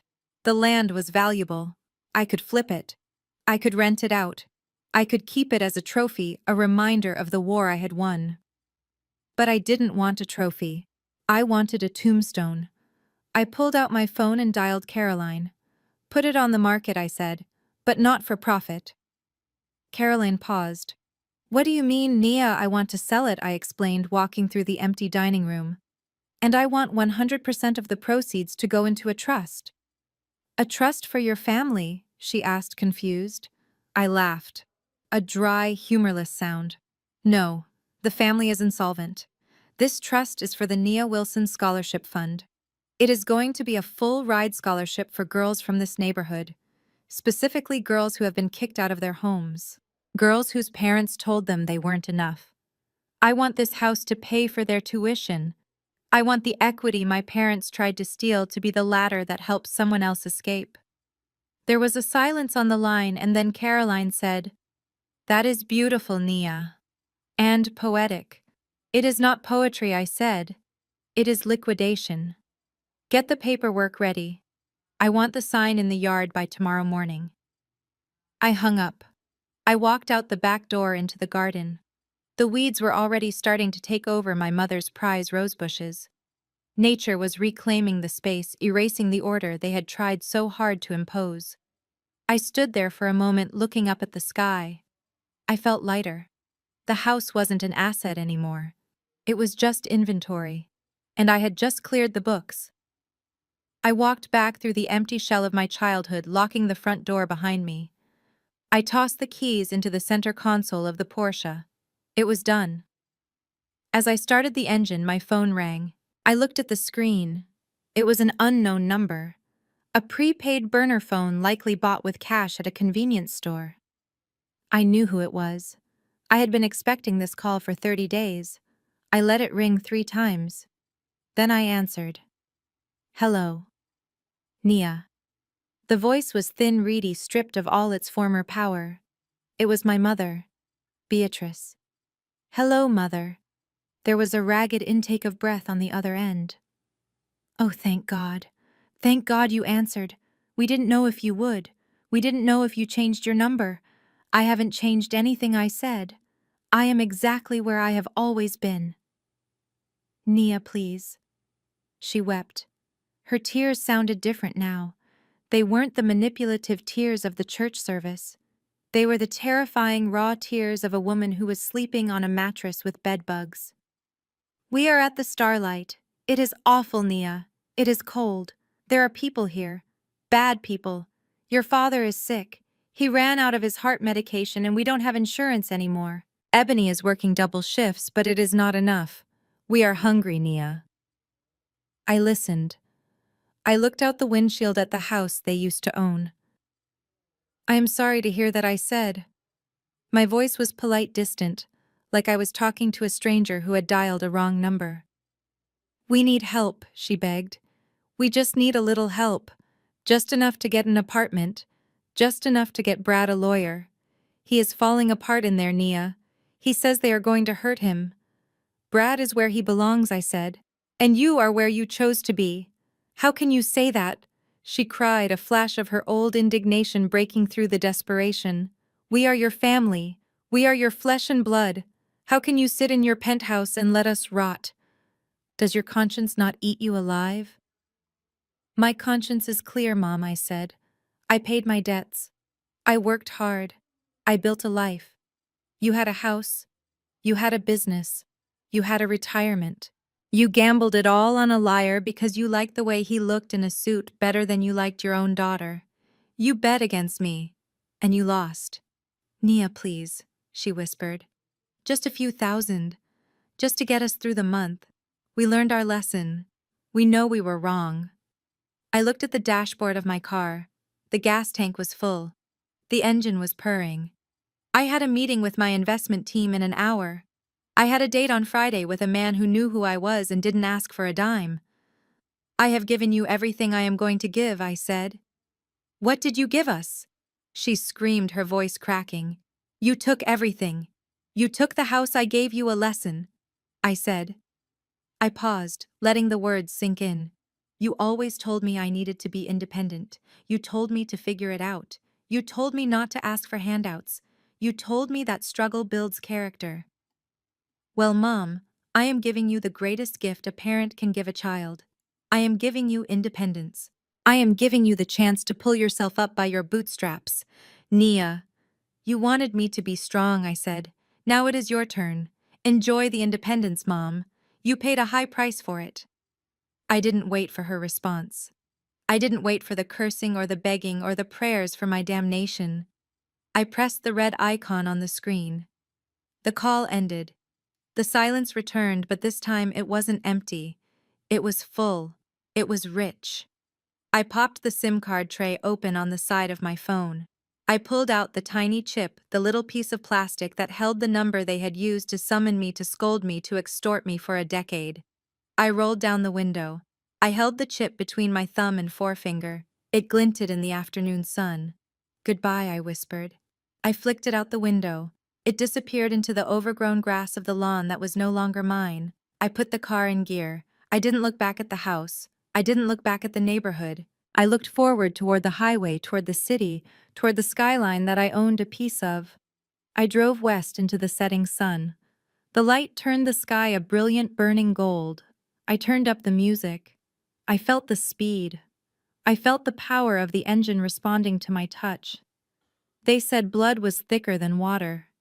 They were right. Blood was thick and heavy, and it could drown you if you let it. But I had learned to swim. I was an orphan. I was a villain in their story. I was the cold-hearted banker who foreclosed on her own kin. And I was free. The screen fades to black. This story is a powerful reminder that sharing DNA does not entitle anyone to your success, peace, or resources. Nia's journey proves that toxic loyalty is a debt you never have to pay. When those who should protect you become your predators, the most heroic act is to save yourself. True power isn't just about wealth. It is about the freedom to walk away from people who only value you when they can use you. Sometimes you must dismantle the foundations of a dysfunctional family to build a life of genuine dignity and independence. You are your own best investment. If Nia's absolute victory gave you the satisfaction you needed today, smash that like button and subscribe for more stories where the underdog takes it all.